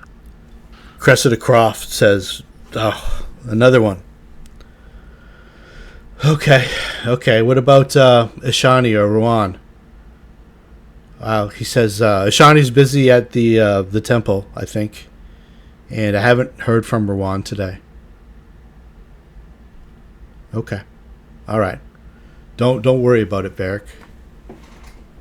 But maybe pay a visit to Grau, make sure everything's okay. And he nods. She says, quite a few of my men, well, have come down with something. Is it magical in nature? That's a flu. Something going around. I hear tell that there's some sickness in the old city. Nothing to be overly alarmed about, I don't think, but it's not to be no wonder with all the stuff that's going on. Food's becoming scarce in certain areas of town. Just want to put an end to all these riots. The several days ago, I entrusted Varric with a task that he was actually very successful with, despite his. And Varric's obviously not there, and she looks up at Auric, and she, like, you know him, and he's nodding. She says, despite his simple demeanor, he has a way about him. He can assimilate himself into the lower class with relative ease and work his way into places that a normal guards person wouldn't be able to. And Auric nods. He's like, yeah, we used to do a lot of that in Riddleport. We used to collect for my father and stuff like that. So we kind of work the other side of the law. So Varric knows how to do things like that. And she says, okay, well, that probably explains his effectiveness. He put together a team of a Abadarian cleric, a minstrel of some sort, and another one of my better swordsmen from the guard here. Goes by the name of Growl Soldado, and they track down a woman wanted by the crown named Trinia Sabor, who Queen Iliosa believed was responsible for the death of King Eodred Erebasti. And they brought her in, and with the assistance of Ishani, the cleric of Abadar, we questioned her under magical surveillance, I guess, to determine whether she was being truthful or not. And she claimed that she had no knowledge of the king's sickness, that when she met with the king several weeks ago, as his sickness was really starting to take hold, that she was merely there to paint a portrait of him. And if she was part of the reason why he was ill, she was able to disguise it quite well from us. But by the time we could release her of her own recognizance, the queen had a patrol of sorts. She called her Gray Maidens, a group of red plumed and plate mail wearing warriors who answered specifically to the queen. Kind of the like of the Hell Knights, but sort of.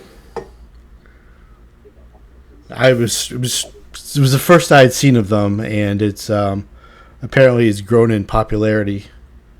She's recruiting heavily from my own ranks here. Women from the guard, and those around town, to form another unit of to supplement the Sable Company and our people. So these Gray Maidens took this young lady away to stand trial, but I don't believe she had anything to do with it. But of course, I can only be so vocal. And I went to the castle 2 days ago and voiced my opinion, and was told, "Thank you very much. We'll handle it from here." And I was unable to see the young lady after that. So while that was going on, as I was making my way back, a plague ship from, we think, Nidal, but we're not 100% certain, sailed into the Jeggare, which is the river to the north, and wouldn't respond to any hails. So the Sable Company instructed the firing upon the ship and sunk it in the Jeggare River before it could make a mooring. As far as we could tell, there was no one aboard. It was flying the yellow lights of plague. I don't think these sicknesses are in any way related. I don't know. I don't understand how they could be related. The ship never did make dock. Never did come to shore. It was sunk with trebuchet fire. So don't. Beyond it being coincidental, I don't know if there's any connection. So there's been a lot of things going on in Korvosa in the last since the king's death. So what you're saying is the town is infested with plague. Got it. I'm not saying that. I'm just saying that maybe 15 or 20 of my guardsmen are sick. Did it happen to be in the area? They've in the Old Korvosa, yeah. I would say something's probably going around Old Korvosa. I don't see how a plague ship that didn't make it to dock, didn't make it to shore, that was sunk. Nobody got off the boat. Could be responsible for people falling ill the very next day, or even before that. This might be going on for the last few days anyway. You find in a situation like this when there's a considerable amount of unrest, people are unable to get to their regular resources of food and water, that things like filth fever tend to spread more readily.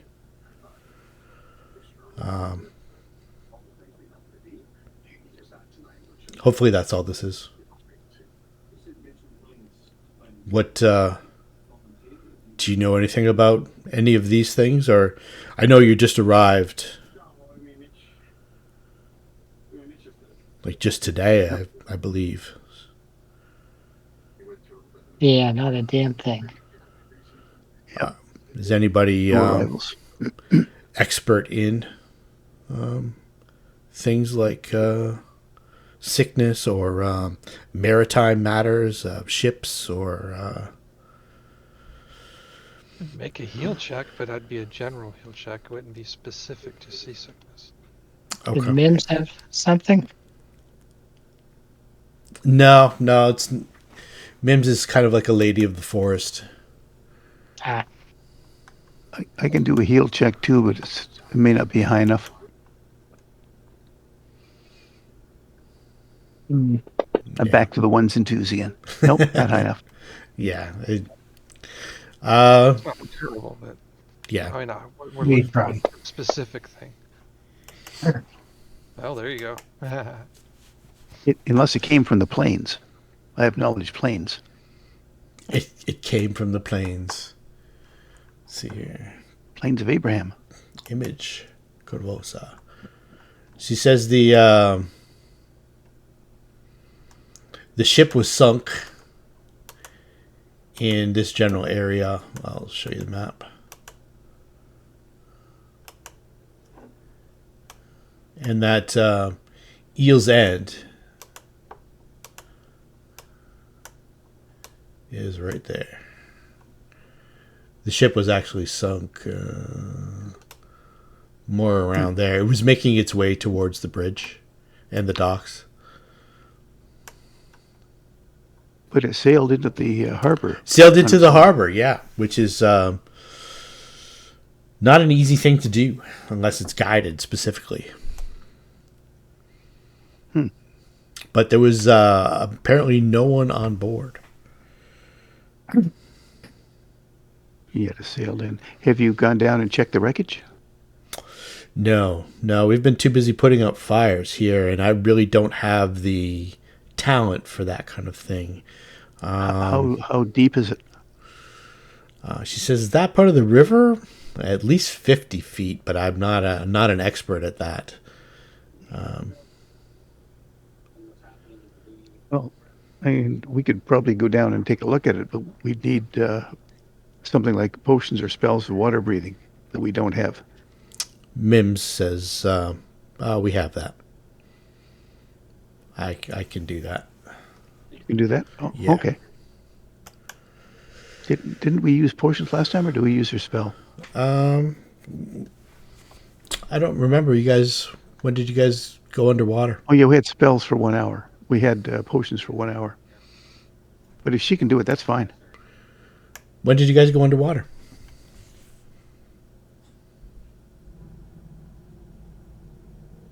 I don't remember. I'm trying to too. I don't. The water breathing. Oh, sorry, wrong campaign. That's what I thought. It's been right recently, and we had to use potions. Okay, no, she can do it. That's even better. Okay. Yeah, water breathing is a 3rd level druid spell, I believe, which she's able to cast.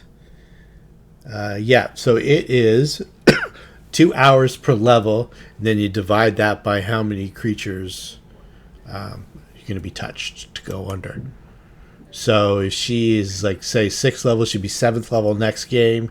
So it'd be 14 hours divided by how many want to go down. Yeah, it'd be a couple hours each. Yeah. hour and change at least. Yep. She doesn't. You guys can make knowledge checks for combat underwater and stuff like that. You're looking at some difficulties without certain magics that I don't think you have access to. Maybe you do.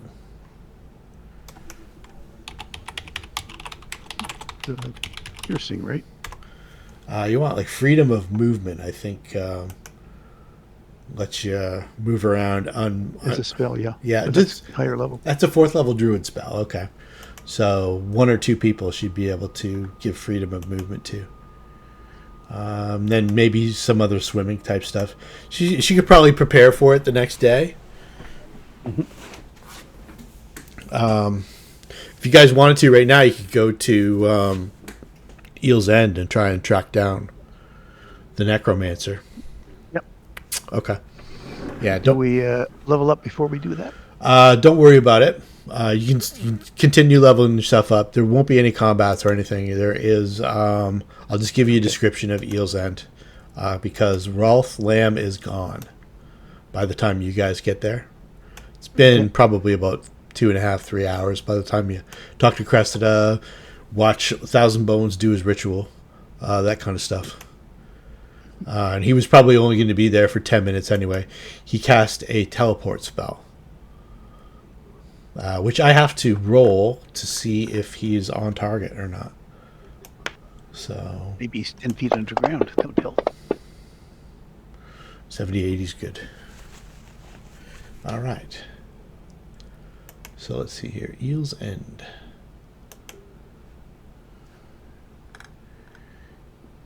I'll just give you the quick going over.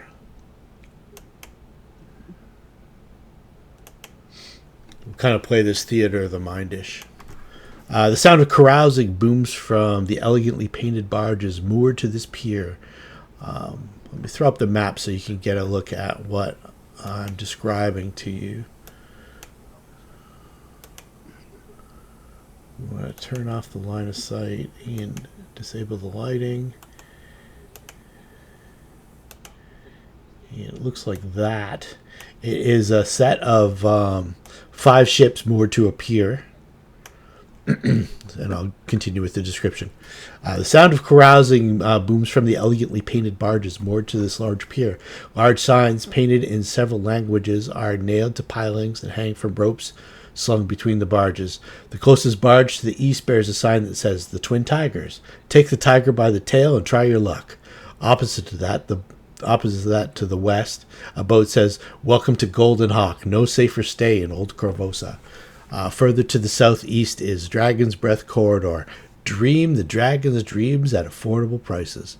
While opposite is the House of Clouds. The caress of our lovelies will take you straight to heaven. Only the largest vessel, an old warship to the south, bears no signage at all. Short rope bridges or gangplanks provide access to the decks of these ships from the pier and from the decks of other ships.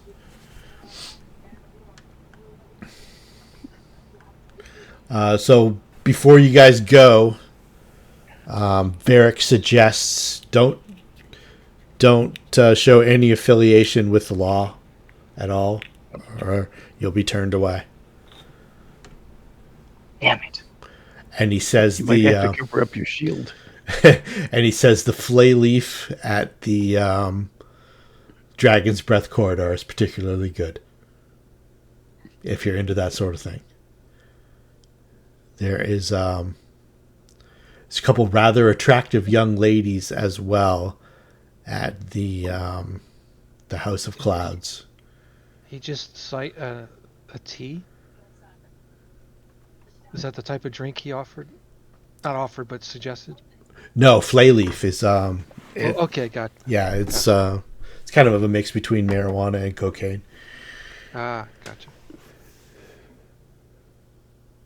I could see Alexis thinking it's a type of tea until seeing the item. And that's yeah, not yeah, it's not for me. Here's my 10-sider die for hit points.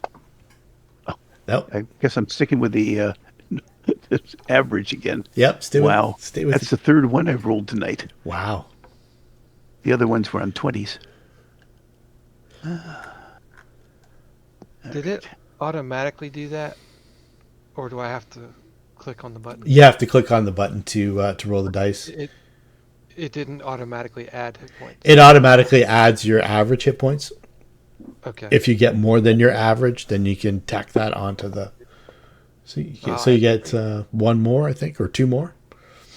Two more. I think it's 6 for 10. Yeah. Yeah. So you get two more hit points. There we go. I've done that once. Everything else has been 5s, 6s, or 1s. I'm gonna roll for my two characters. And the swoosh.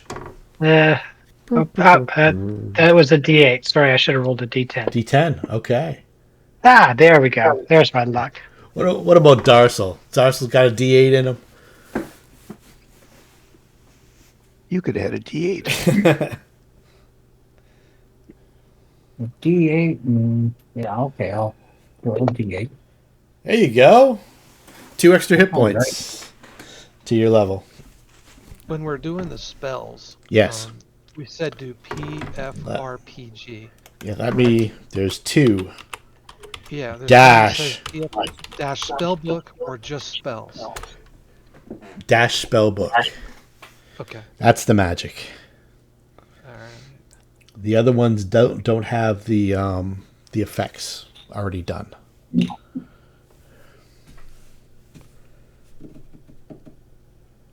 So at Eel's End, assuming you don't flash any badges or.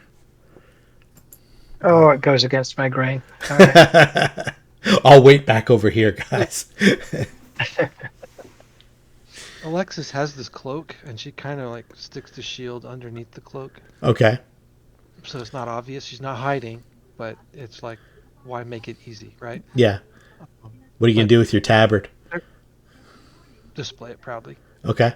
Yeah.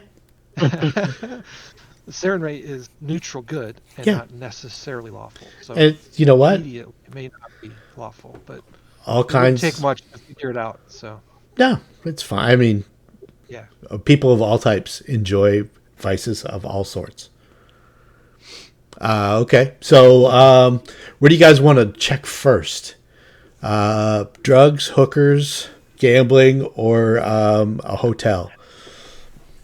Hookers and blow. Hookers and blow are 2 different places. Yeah. It gets back to my goddess one that if I'm in a house of ill repute might not be good. Okay. Because this is definitely a house of ill repute. The House of Clouds. Yeah. You just want to know if it's okay if you partake. Would be damaging to my career, and sure. Maybe help. Unless somebody films it. Yeah, the paparazzi's following Darcel around. Yeah. I can already see the videos on YouTube. Yeah, exactly.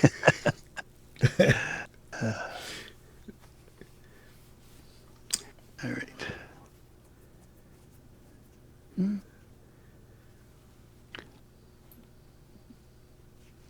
What was the language that they were speaking? Aklo. Heck, Aklo. Aklo? Aklo. Aklo. Aklo. Okay.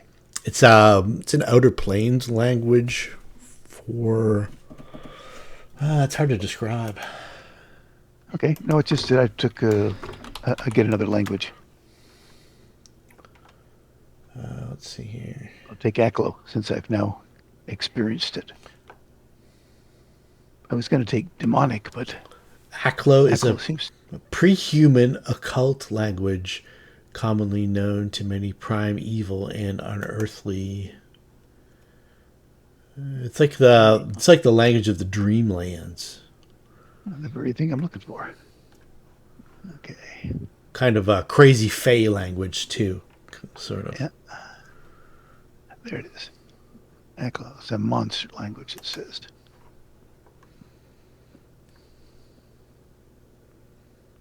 Okay. Well, I will take it. Done.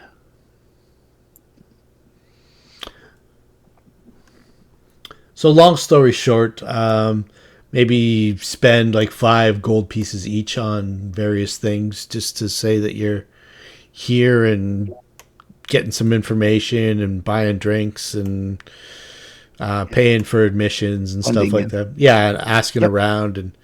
And you find out that Rolf Lamb has a girlfriend that works at the House of Clouds.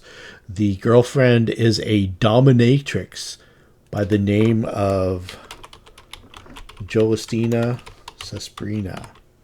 Ursel, we found someone for you. I think I've spelled that. Susprina? Did we rest or did we go straight here? I say you went straight there. There's Okay, got it. You guys are going to be safe. Don't worry. I wouldn't. I Oh wouldn't. no, do I need to clear the check marks or not? That's all I wanted to. Yeah, you can clear them if you want. I'll give you an overnight rest before we're done. I don't think. Suspirio. Jolistina.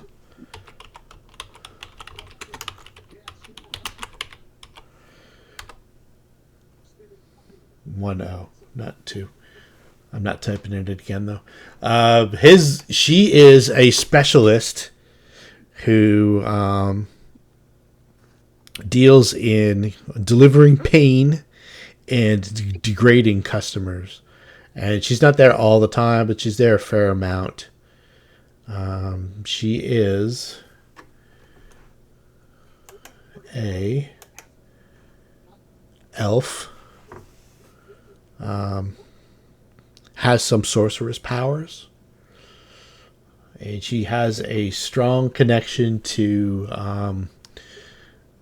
a deity that goes by the name of Zon Kuthon.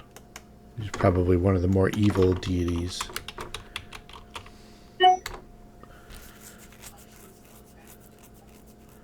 She delights in dishing it out, so to speak.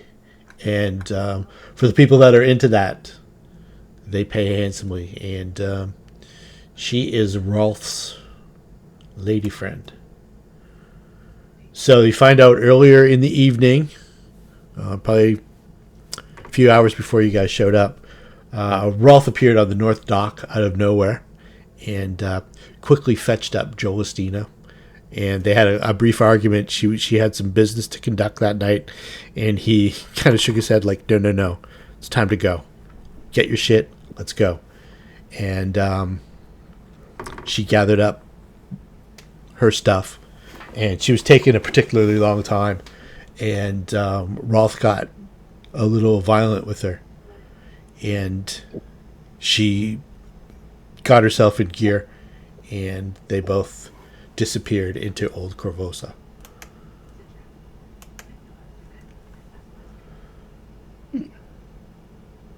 But we don't know where into Old Korvosa.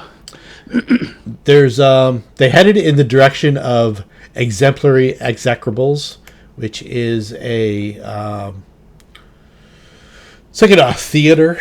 It was rather large,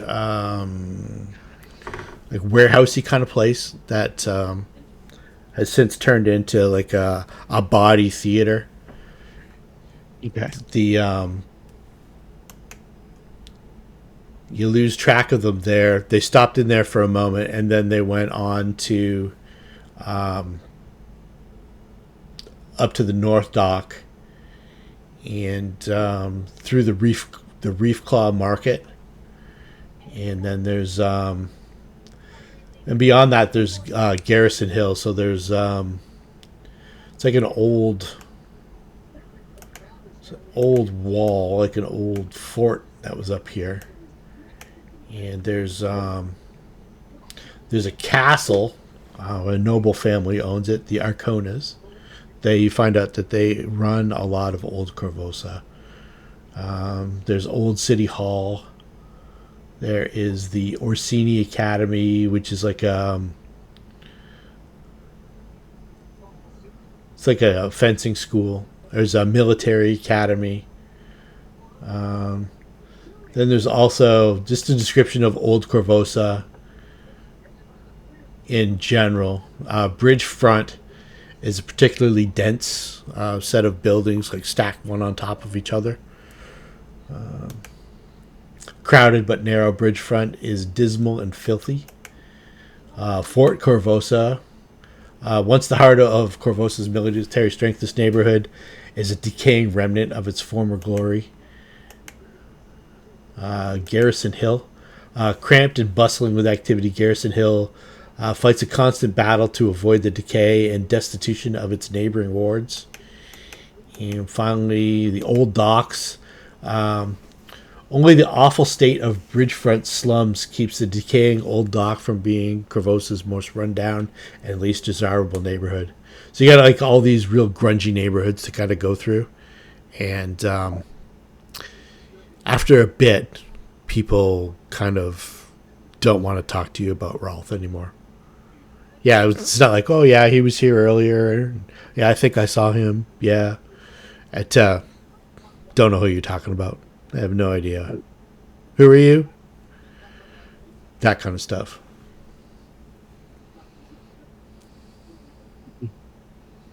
But they don't know where he would normally hang out.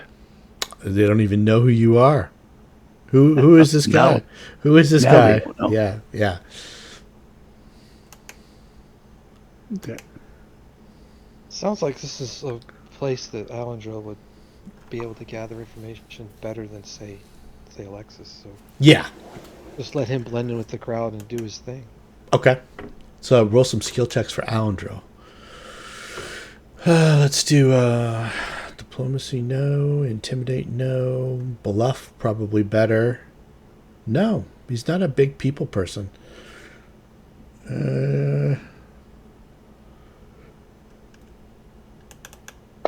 Oddly enough, not too spectacular at this kind of stuff. Plus, someone who might be better suited in our group.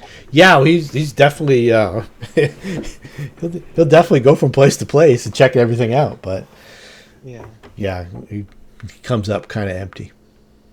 Ratatouille maybe. I know his charisma is probably horrible, but Yeah, his skills might be a little better. yeah. See if he has anything like intimidate. Nope. Bluff. Nope. I've got a little bit of intimidate. That's right. We got our old friend Sasha. Maybe intimidates and knowledge locals and that kind of thing. I got the intimidate, and that's a poor roll because I roll a d6 whenever I do skill checks. Okay. Do you have knowledge local? No, Okay. but I'll take that bum and slam him against the wall and show my badge. I won't show my badge. You never take me alive, Copper. I could.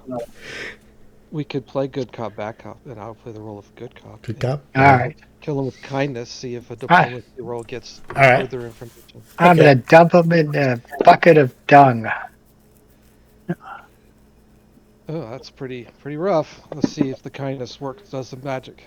Okay. About Done the same. About the same. Anyway, All right. we're on the same wavelength here. You do find out that Rolf's father is a bit of a real piece of work. That he just met his end at the beginning of these riots. Just before the king died, Rolf's father was slain in his air quotes lair.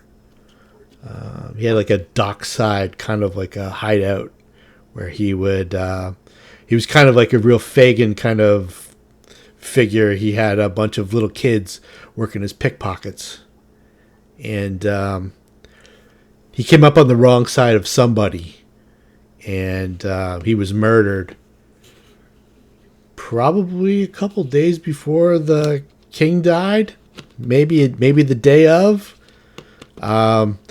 Kind of old news with the death of the king kind of overrode everything, so you don't really get this person really doesn't know a lot of the details, but he heard a story that that Rolf's father turned up dead recently. And that Rolf's father was a real scumbag. Like, deep, deep, deep scumbag. Like one of the worst people in the city. His name was Gedrin.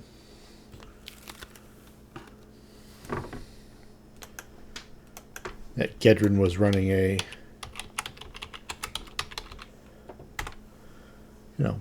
pickpocketing, thieving operation. He called his children lambs. It's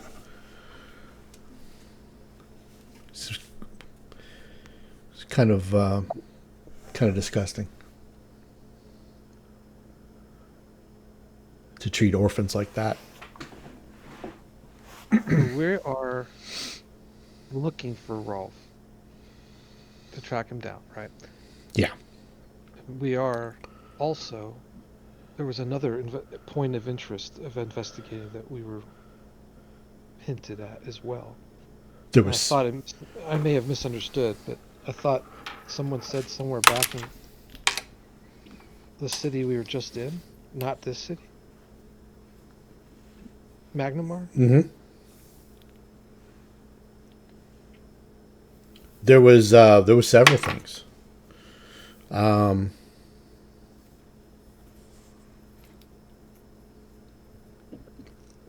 I don't know if I want to give it all away. No, don't give anything more than our characters already know. That's Yeah. Like, you guys obviously know this, but no one's really mentioned it, so I don't know how important it is on your got to get it done meter. You know what I mean? Whether you've kind of just pushed it by the wayside, or or maybe the players have forgotten, but the characters haven't. That happens. Especially in these overarching campaigns where I'm throwing out clues and stuff like that. There's a lot of stuff going on.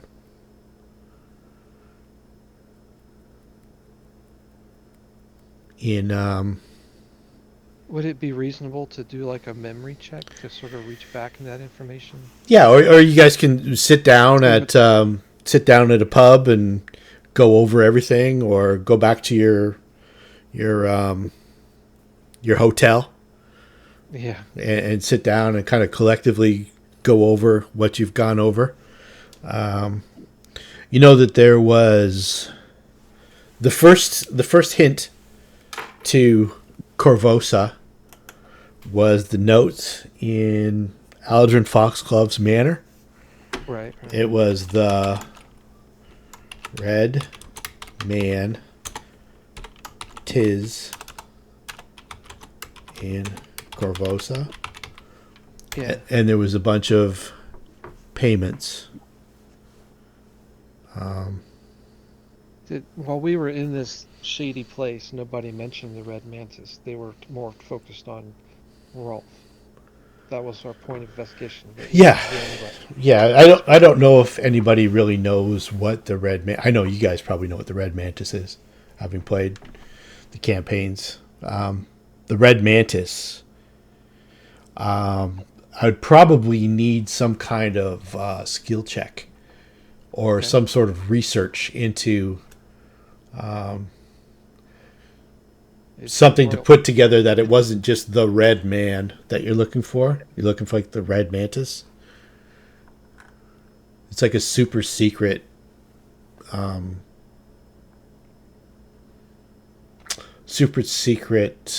guild of something. Out of character, who knows what the red mantis is? Nothing more than what I've learned so far in this group. Okay. Have you come across the red mantis, Tim, in your Galarian adventures? Sorry, when I talk in mute, you can't hear me yet. They're assassins. Okay. They're assassins guild, but like Rampa doesn't know that, but I do. Okay. I'm just trying to figure out what would be a reasonable check. Maybe history. The history of the Red Mantis.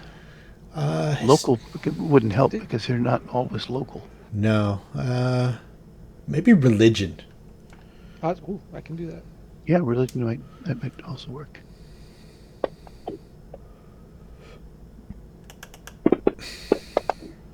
Nope, have no clue. Ratatouille is better. Yeah. He rolls well. Not rolling He d6s. has a Yeah. lot I of the have- knowledges. Yes, he's he's- good on he's- knowledge. Decent bonuses, but roll poorly. Let's see here. Says that there's it's like a cult of assassins that venerate a god that I can't pronounce. See if Google has a better. Let me see here. I'm gonna. Achekek is Control C, Control V. There we go. Achekek. Okay, it is. I'll give you just the pronounced Achekek. Is the god of assassins and the patron of the Red Mantis assassins, who are based on Mediogalati Island off the western coast of Garand. Achekek takes the form of a giant red mantis and kills with professional detachment, taking a middle position between Callistria, the goddess of revenge, if not necessarily murder, and Norgorberger, who is the god of murder, whether paid or not. His symbol is a pair of mantis claws depicted as if in prayer. And you know that you came across the cult of Norgorberger as well, who were the brothers of the Seven. You know that Justice Ironbriar had some connection with Rolf Lamb specifically. There was some indications of that. There was also indications Korvosa of some place called the Charcoal Palace. And you find out that's Old City Hall in Old Korvosa. Is the building in use still? Yeah, It's Old City Hall. Yeah, it's kind of in use and it's kind of abandoned at the same time. Like the city still tends to it. They still it's still standing, it's still in good repair, and that it's used as a market on some days. But there's nobody who's permanently uses it as offices or anything anymore. And it's a large I think I have a map for you. You guys could have seen it from the outside. I have to step away for a minute. I'll be right back. Sorry. Yep, sure thing. This is what it looked like from the outside. There's like a lawn around it, and it looks like almost like a fortress, but inside they have like an open area where they have like a big market a couple days a week. And there's a bunch of like offices and stuff. There's a tower up top.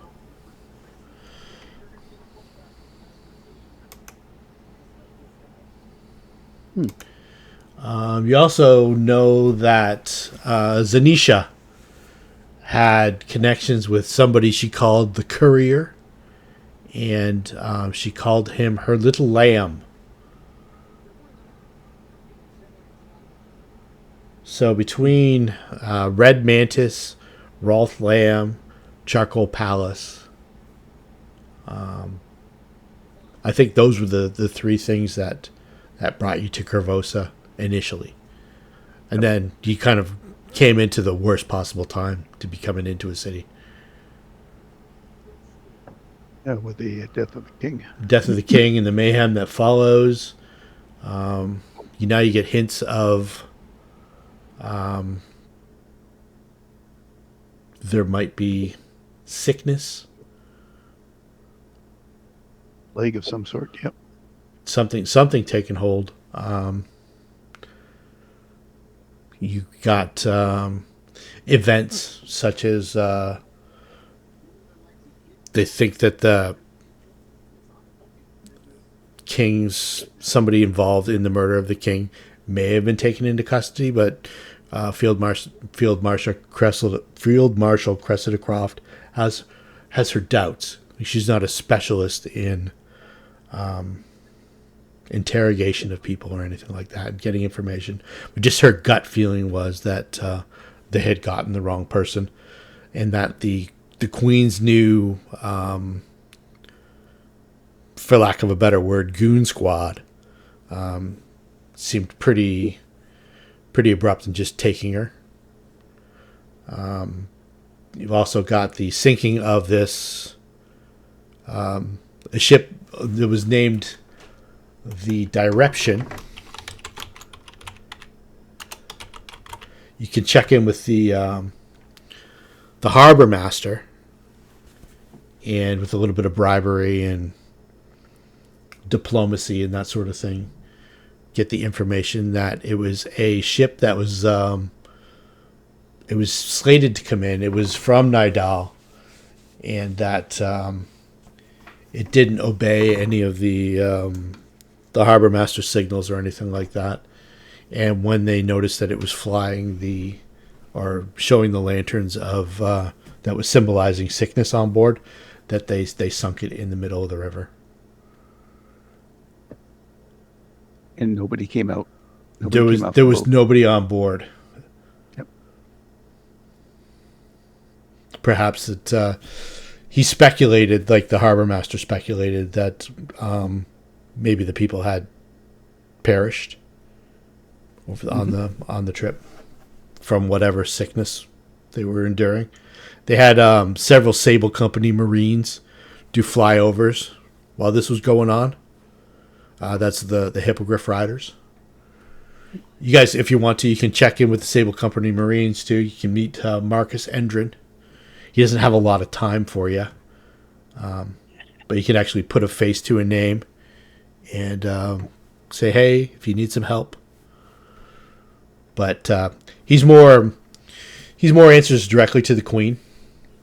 The Sable Company answers directly to the nobility, the royalty. And he doesn't have any jobs for you like Cressida Kroft does. And he seems like a busy dude, but also the kind that maybe doesn't take to letting out state secrets to adventuring parties. Whereas Cressida Kroft, right now, she's going to take all the help she can get. She's down people with being sick. She's down people. She doesn't have enough people to do all the things that need to get done. And then there's all these other things that are popping up that need specialists that she doesn't have access to. So she's grateful for your assistance. Does he have any explanation for why the boat was able to maneuver its way into the harbor this far with nobody on board? He says that the currents that day probably would have just would have kept it fairly near the center of the river. Yeah. Do I believe that statement? Yeah. Do I? Okay. Or at least he believes it. He believes it. Yep. He says that he had a patrol of Hippogriff Riders fly overhead, and they didn't see anybody on board. The tiller was kept with a rope. It was kept straight. So. Okay. He says that somebody had to take bring a it look close and see what's enough on to there. shore.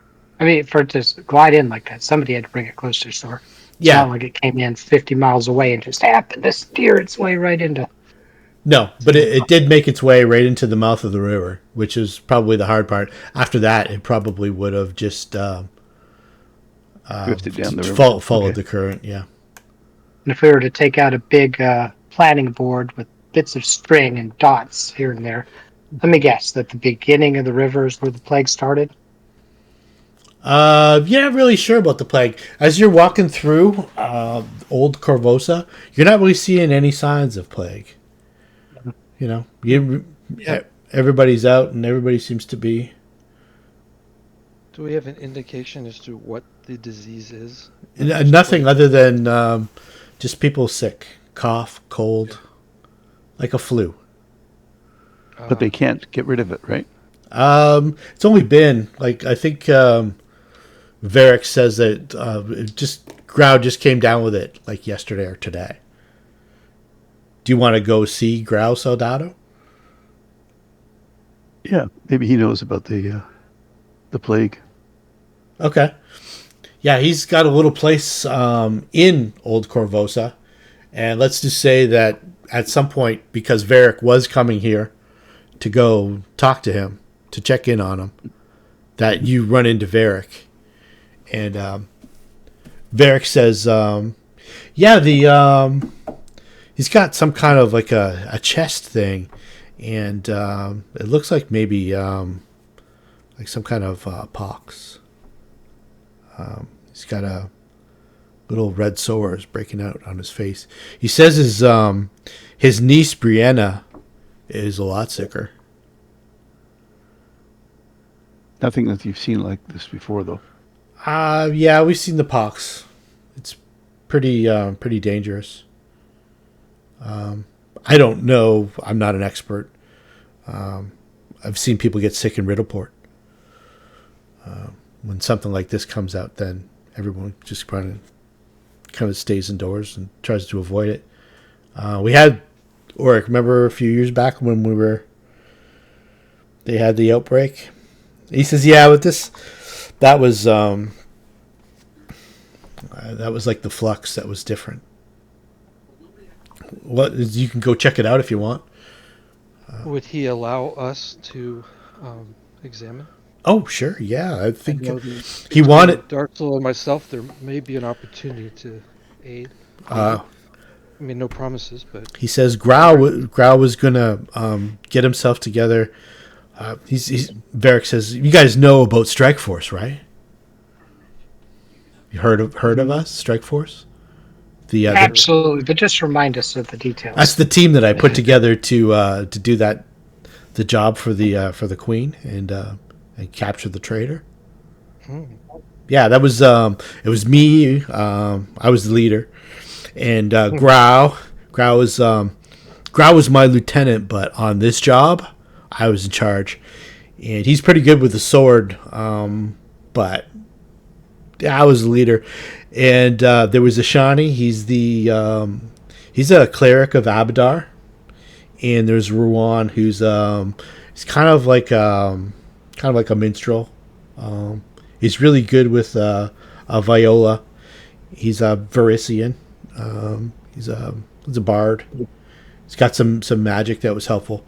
So we put together this little team, and I infiltrated a neighborhood in the Shingles, which is just on the bridge front of Old Korvosa, and we tracked this young girl down who they think killed the king, and we brought her back to Citadel Volishniak without the locals protecting her and any big chases going on or anything like that. We nabbed her pretty quickly. It was just Oric. It was just like when we go collecting for Dad.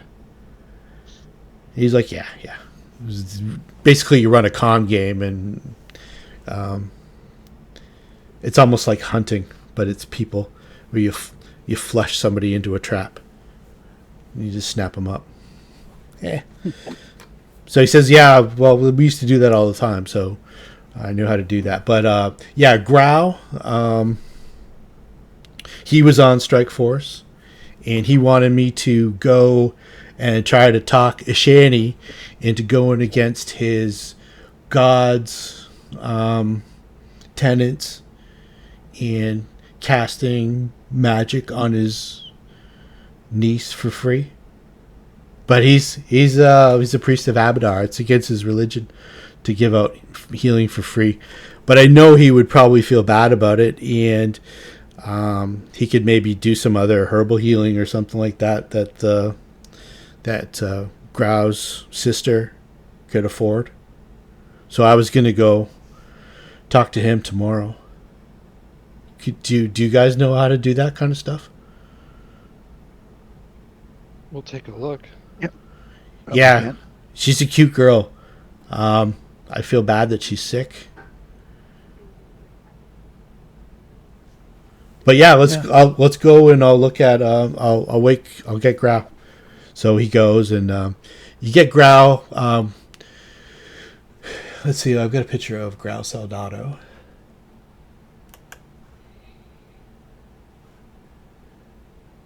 Actually, I have it right here.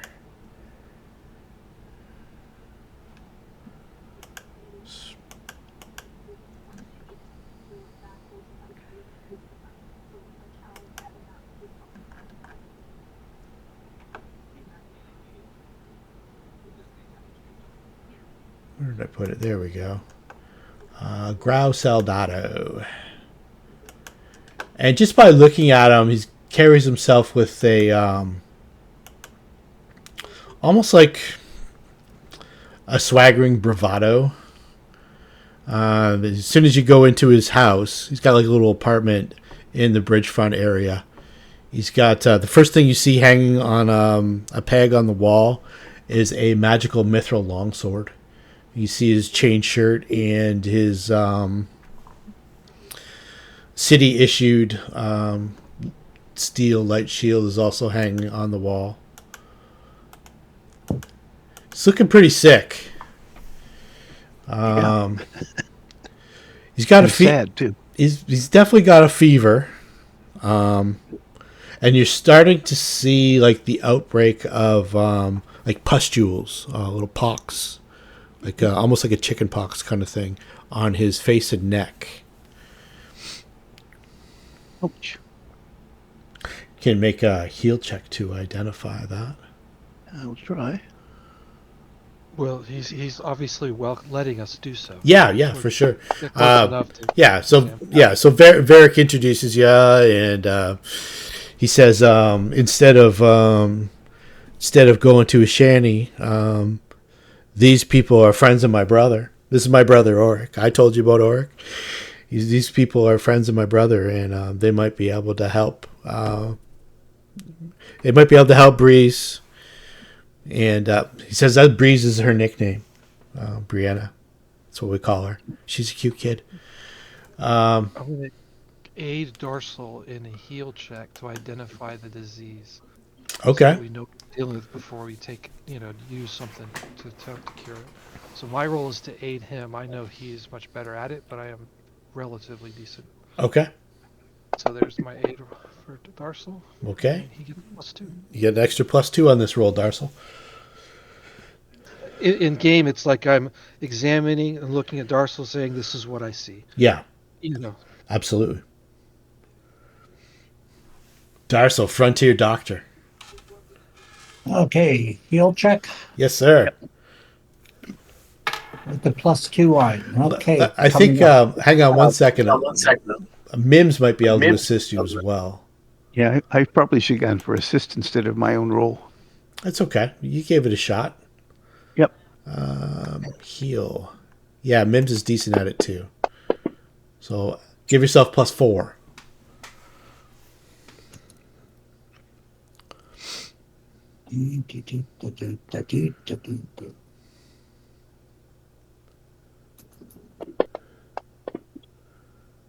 Oh, I was on a 19. Okay. This is definitely some sort of virulent sickness. You can tell that if he just got sick in the last day or so, he's going to be having a real hard time pretty soon. His fever's real high. These pustules are rising quickly. He's got a cough. With that high DC, I assume it's a 27, right? Because that was a +4 to that. Or Yeah. did that include +4? Yeah. Already? So you've only seen this one other time. And it was when Rampa got sick in the tunnels beneath Foxglove Manor. Like that took... It was like a plague. It was not like ghoul sickness. It was it was something else. It was something else, and it was progressing so rapidly that it was hard to imagine that it was like a natural sickness. It was the same thing that was on like the rats. Is it This is a less fast-moving version. does it Oh, sorry. with this number? Are we aware that is an actual disease, or is it a different category of illness? Yeah, it's an actual disease. Okay. With You, this number, do we know how difficult would be to cure? And I don't need the actual DC. I mean, is it harder than raccoon fever? Is it yeah, like where does it sit? Okay. yeah. So it would be a challenge. It's probably pushing 17 as opposed to 13, 14 for the other. It's 50-50. I said I could give it a try unless Darcel, you have something at your disposal that could cure this better than me. Don't forget, I let you change out your spells after like an hour of preparation. If you have some third level slots available. Yeah, I should. And Mims can also do the same. And So I'm Alexis. reading the remove disease, Yes. and it's straight up a caster check. Mhm. There's no aid other option for that. Right? There is not. Yeah, it's just straight up roll the dice. Do you get the number or not? But Yeah. but between the three of you, like Mims has 2 third level spells at her disposal. Darcel probably has the same, unless he's used one. No, I haven't. I used a cure today, and that was about it. So, yep. It was only a cure light. Yeah, and I'm pretty sure you have a handful of lay on hands as well. That's where I'm going. That's what I would be using to Yeah. do this. Okay. But, if Darcel has something that's more effective than what my D20 plus 7 would be, then I would yield to him because this is his area. This is his role. This is what he does. Mm-hmm. But I'm willing to try. I think you guys are all shooting the same number for the same thing. So Well, with the lay of hands, I have more options than third level spells. okay. So that's part of it. That four, Darcel can also tell that this guy's suffering from some ability damage. That probably goes along with this sickness. Yeah, so let's see. So is he poisoned? No, he is sick. He is just sick. So remove disease should do it, right? Yes. Okay. So I'll throw that. Okay, yeah, I need to target, right? Oh, don't worry about that. Yeah, okay. Yeah, just roll them up. You're rolling. What do you say? I'll let you use your extra level, so +7. Okay, how do I cast it without charging? Oh, don't worry about it. Just roll a d20 +7. Oh, okay. I'm pretty sure it's Constitution and Charisma damage that he's taken. So it's particularly insidious. All right, Darcel. nice roll. That's why we defaulted to the expert. Yeah, exactly. So you think that your goddess has granted you the ability to cure this man of his sickness. You're pretty sure. He's probably down like 3 points of charisma and a couple points of constitution. It'll come back in time, but he needs some rest. Or you could just lesser restoration as well. Yeah, if we can do that, we'll at least make the guy indebted to us. He says, no, don't. If you can help me, go help my niece. Go help my niece. And where is she? She needs it more than I do. I'll take you. And he puts on like a coat, a cloak, and slings like a sword over his shoulder. Doesn't bother with his chainmail or his shield. And he leads you through these like old rickety neighborhoods along the front of this little river that goes along the side of this island. And there's a bunch of bridges. There's probably like 20 or 30 rickety wooden bridges that cross the rivulet to. You can see the old city walls on the other side. And let me see if I've got a picture of bridge front to show you what it looks like. Bridge front and the shingles. Pretty famous.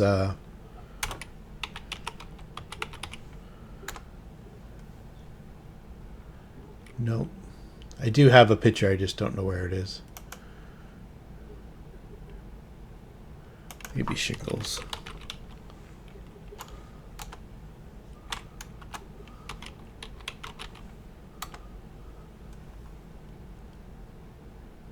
Nope.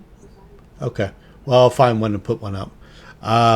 Through these neighborhoods where it's kind of chaos unless you know exactly where you're going.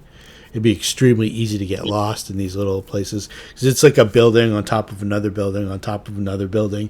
You have to climb up 2 ladders and then walk across the roof of another place over to a roof of another place and then down another ladder and then. So he leads you on this kind of like meandering pathway to his niece's house, and his sister answers the door. Let's see what her name is.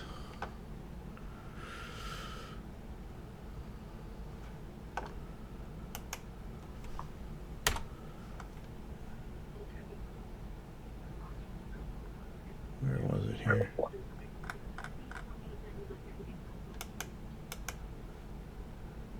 When you get a chance, we can do it later if you want to. Mm-hmm.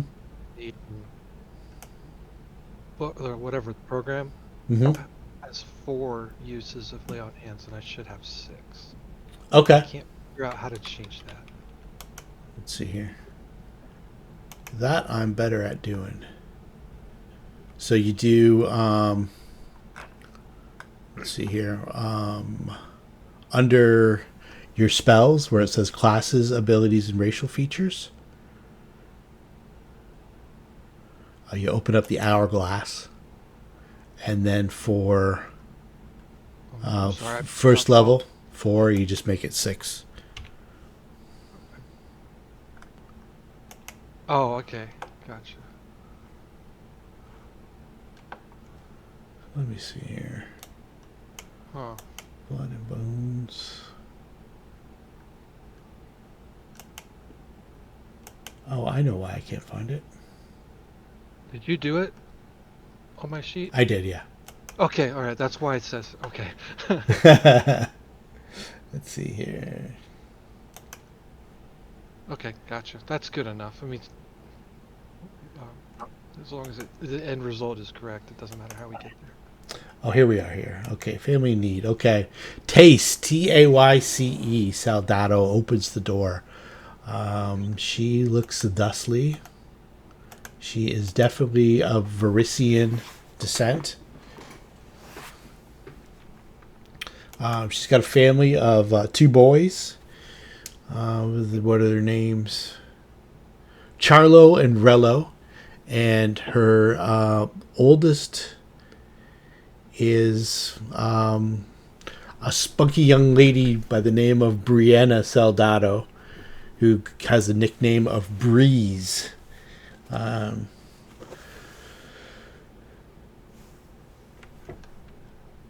It's a single mother. Grouse lets her know that these people are here to help, and let them into your house, and they're going to try and help Brianna's get better. So she's super concerned, and you can see like it's the place is a hovel, but once you go inside, it's like extremely well kept. It's nicely decorated. it looks like a lot of care and attention was put into making sure that these children are raised well and in a comfortable place despite the environs around her. She seems a bit beside herself, doesn't know what to do. She's been trying to care for this sick girl while keeping these two rambunctious young boys away from whatever she might have. She says 3 days ago, Brianna came back from her job as a young washerwoman, and she was desperately sick. So she's been like this for 2 days. Now, when you guys get up there and you actually start examining her, you see that her symptoms have progressed to a state where her life is in danger. She's got large pox on her upper body all over, not just face and neck. She's got blood red buboes in her armpits. Not the black ones from like the bubonic plague, the black plague. These ones are like blood red. And the pox on her face and neck are not filled with pus, they're filled with blood. The cough is severe. It sounds like she's like swimming in her own fluids. The fever is intense. You can imagine that this is probably what Rampa would have went through had you guys not been there to take care of the disease as quickly as you did. It was progressing at such a rate that this probably would have happened in a couple hours to Rampa as opposed to like 3 or 4 days for this young girl. How did we do that? Um, I think we were level 2 at the time. I don't think any of us could cure. no, this was in the basement of Foxglove Manor. So I think Mims did it. Oh, okay. Yeah, okay, that makes sense. When we were talking about it, I thought it was in the Catacombs of Wrath. No, it was a basement. There was also a disease in the in Foxglove Manor or in Catacombs of Wrath, but it was you use scrolls from Father Xantus. Yeah. And that was for Per. Okay. Well, let's try this again. Try this again. Shoot. The DC is too higher for this one because of her advanced state, so it's 19. Ugh. And Te Soldado tells you that there's several other people from the neighborhood that also are going through this, and that the locals are starting to call this bum bum bum bum Bloodvale. If she received some kind of treatment prior to the cure disease, would that have a chance at lowering the DC? If she goes on like too much longer and has to make any more saves, she might not make it. Okay. What I mean is, she's probably taken ability damage. Oh, yeah. Would be my guess. Definitely. So if some occurred where ability damage was repaired, hit point damage was repaired, something like that. occurred Lesser prior restoration, get her back up. and then would it lower that DC? Yeah, it would lower it back to 17. It would for sure. So why don't we tag team this so that we have a better shot at success? Sure. Let's have a look at what Mims has left. And your second level spells, I would imagine you probably want to convert to lesser restorations while you would. I actually have that. Yeah, Mims and Dars will do though. Yeah. Yeah. So I have it available as well. Oh, okay. But that's your this is your role, but I can help. Also with the lay on hands, I'm removing fatigue and you're gating hit point as well. Now, Okay. I'm not saying it's a cure, but it might at least take her out of the danger zone long enough to be more effective for the cure disease. That's my thought, at least. Yeah, she's down right now 10 points of charisma and 8 points of con. Yeah, that's not good. That's a lot for 3 days, 4 days. Yeah, you're almost dead. Yeah. Yeah. So what do you guys think? I was just brainstorming an idea out there, but she's the support healer. You guys are the primary healers, so she'll do what? Take your lead, follow your lead on this. Yeah, and Mims will do the same thing. Yeah.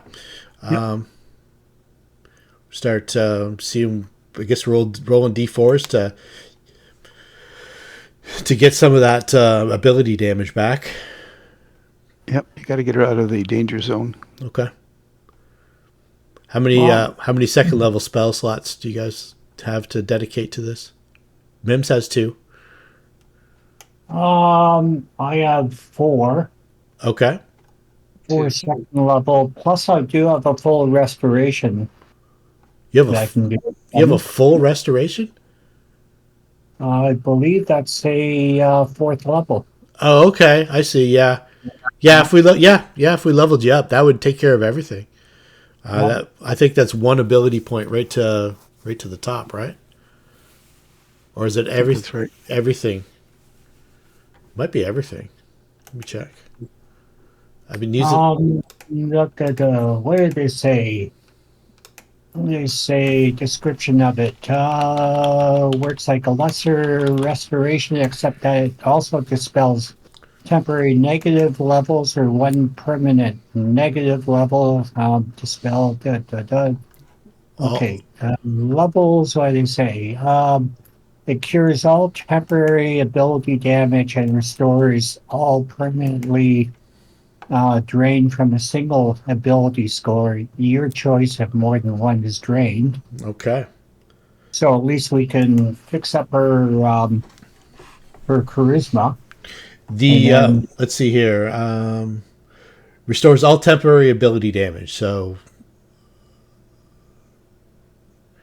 that's what she has. She has temporary ability damage. It's not drained. All right, so full restoration would do it. That will cost. Yeah, but we need 1 invest or something, right? Yeah, 100 gold pieces, which you can get. You're in a big city. Yeah. Okay. Actually, 1,000. So It's actually 100 just for this one. I think for the if it's used to dispel a permanent negative level, it's 1,000. Right. Otherwise, it's just 100. Okay. So. Oh, right. Yep. Okay. Cool. So, Taste or Grouse Soldado has 125 gold pieces to contribute to this. It wasn't enough for a cure disease from Ishani, but he hadn't got to that point yet. We hadn't actually started to try to get him to do that because you guys have been here. So let's see. We're going to have multiple shots at this because I'm thinking Darcel's going to do it, and if it doesn't work and he's out, then we'll pass it around until we get this fixed. With as many rolls as we got, certainly one of them will hit the mark. So this was the flavor text. My niece is sick. I don't know what she has. Neither does anyone in Trail's End. She's broken out all over in red pox and can barely keep down food, even the swill that the good-for-nothing herbalist gave her. Her mother's talking about going to the Bank of Abadar, but she can't afford to pay the prices their clerics would demand. Then I remembered, okay, this is... So the healthcare system in Korvosa is not very good. So. Yeah, exactly. Okay, so, yes, cure all her ability damage. The DC's down to 17. Make some caster level checks to try and cure this young lady up. Get yourself some more experience points. Is Darcel, are you going to do it? Or you want me to do it? I'll do it.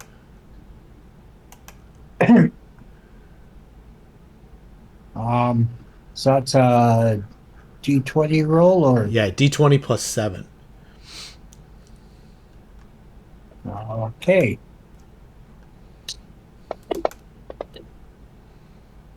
Look at that. Oh, I forgot the 7. That's okay. That's a 21. That's good enough. 21. Yep. That's a pass, man. All right. Darcel's really good at this. Darcel's really good at that. And that gets you some experience points. So it looks like it was just to me. Is that everyone sees it just to themselves? Yeah, Everyone got that, everybody right? got Okay. 229. Gotcha. Let's see here, and also, where was it here? I'm also going to need Alexis. You're immune, but Darcel and Mims are going to want to make fortitude saves. For being around the infected person. Correctamundo.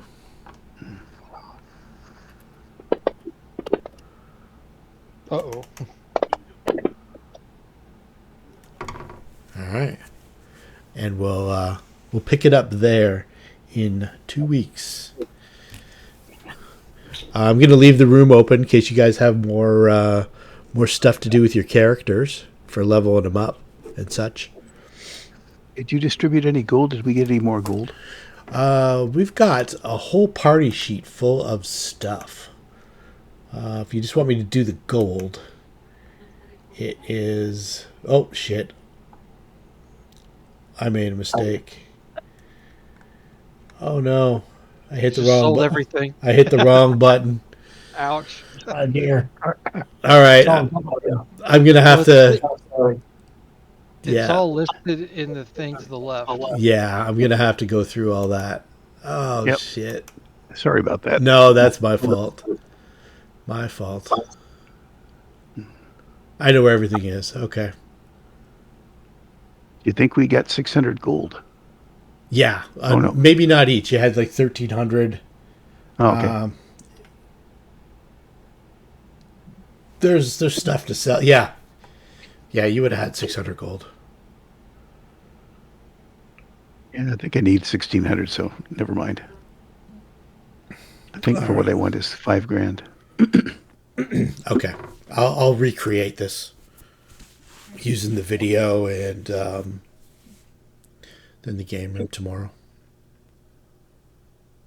I guess we'll figure that out in 2 weeks about the loot and Yeah, gold and definitely. all that stuff. Okay. I have a question for you regarding character progression. I don't want to bore everyone else with it, so No, at fire some away. point- I think we're gonna shut her down for the night anyway. So Yeah, I'll wait till it's just you and me to ask this. sure. It's that private. Yeah. I don't want to spawn a debate. All right. Well, you'll notice that Sushi is now looking very tabaxi. Oh, awesome. Oh, really? Yes. Sushi about town. So, It's anyway. about Hanging in the shadows.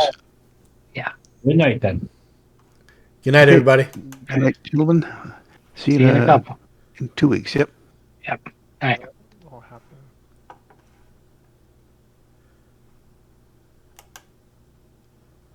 All right. I Uh, think we're alone now.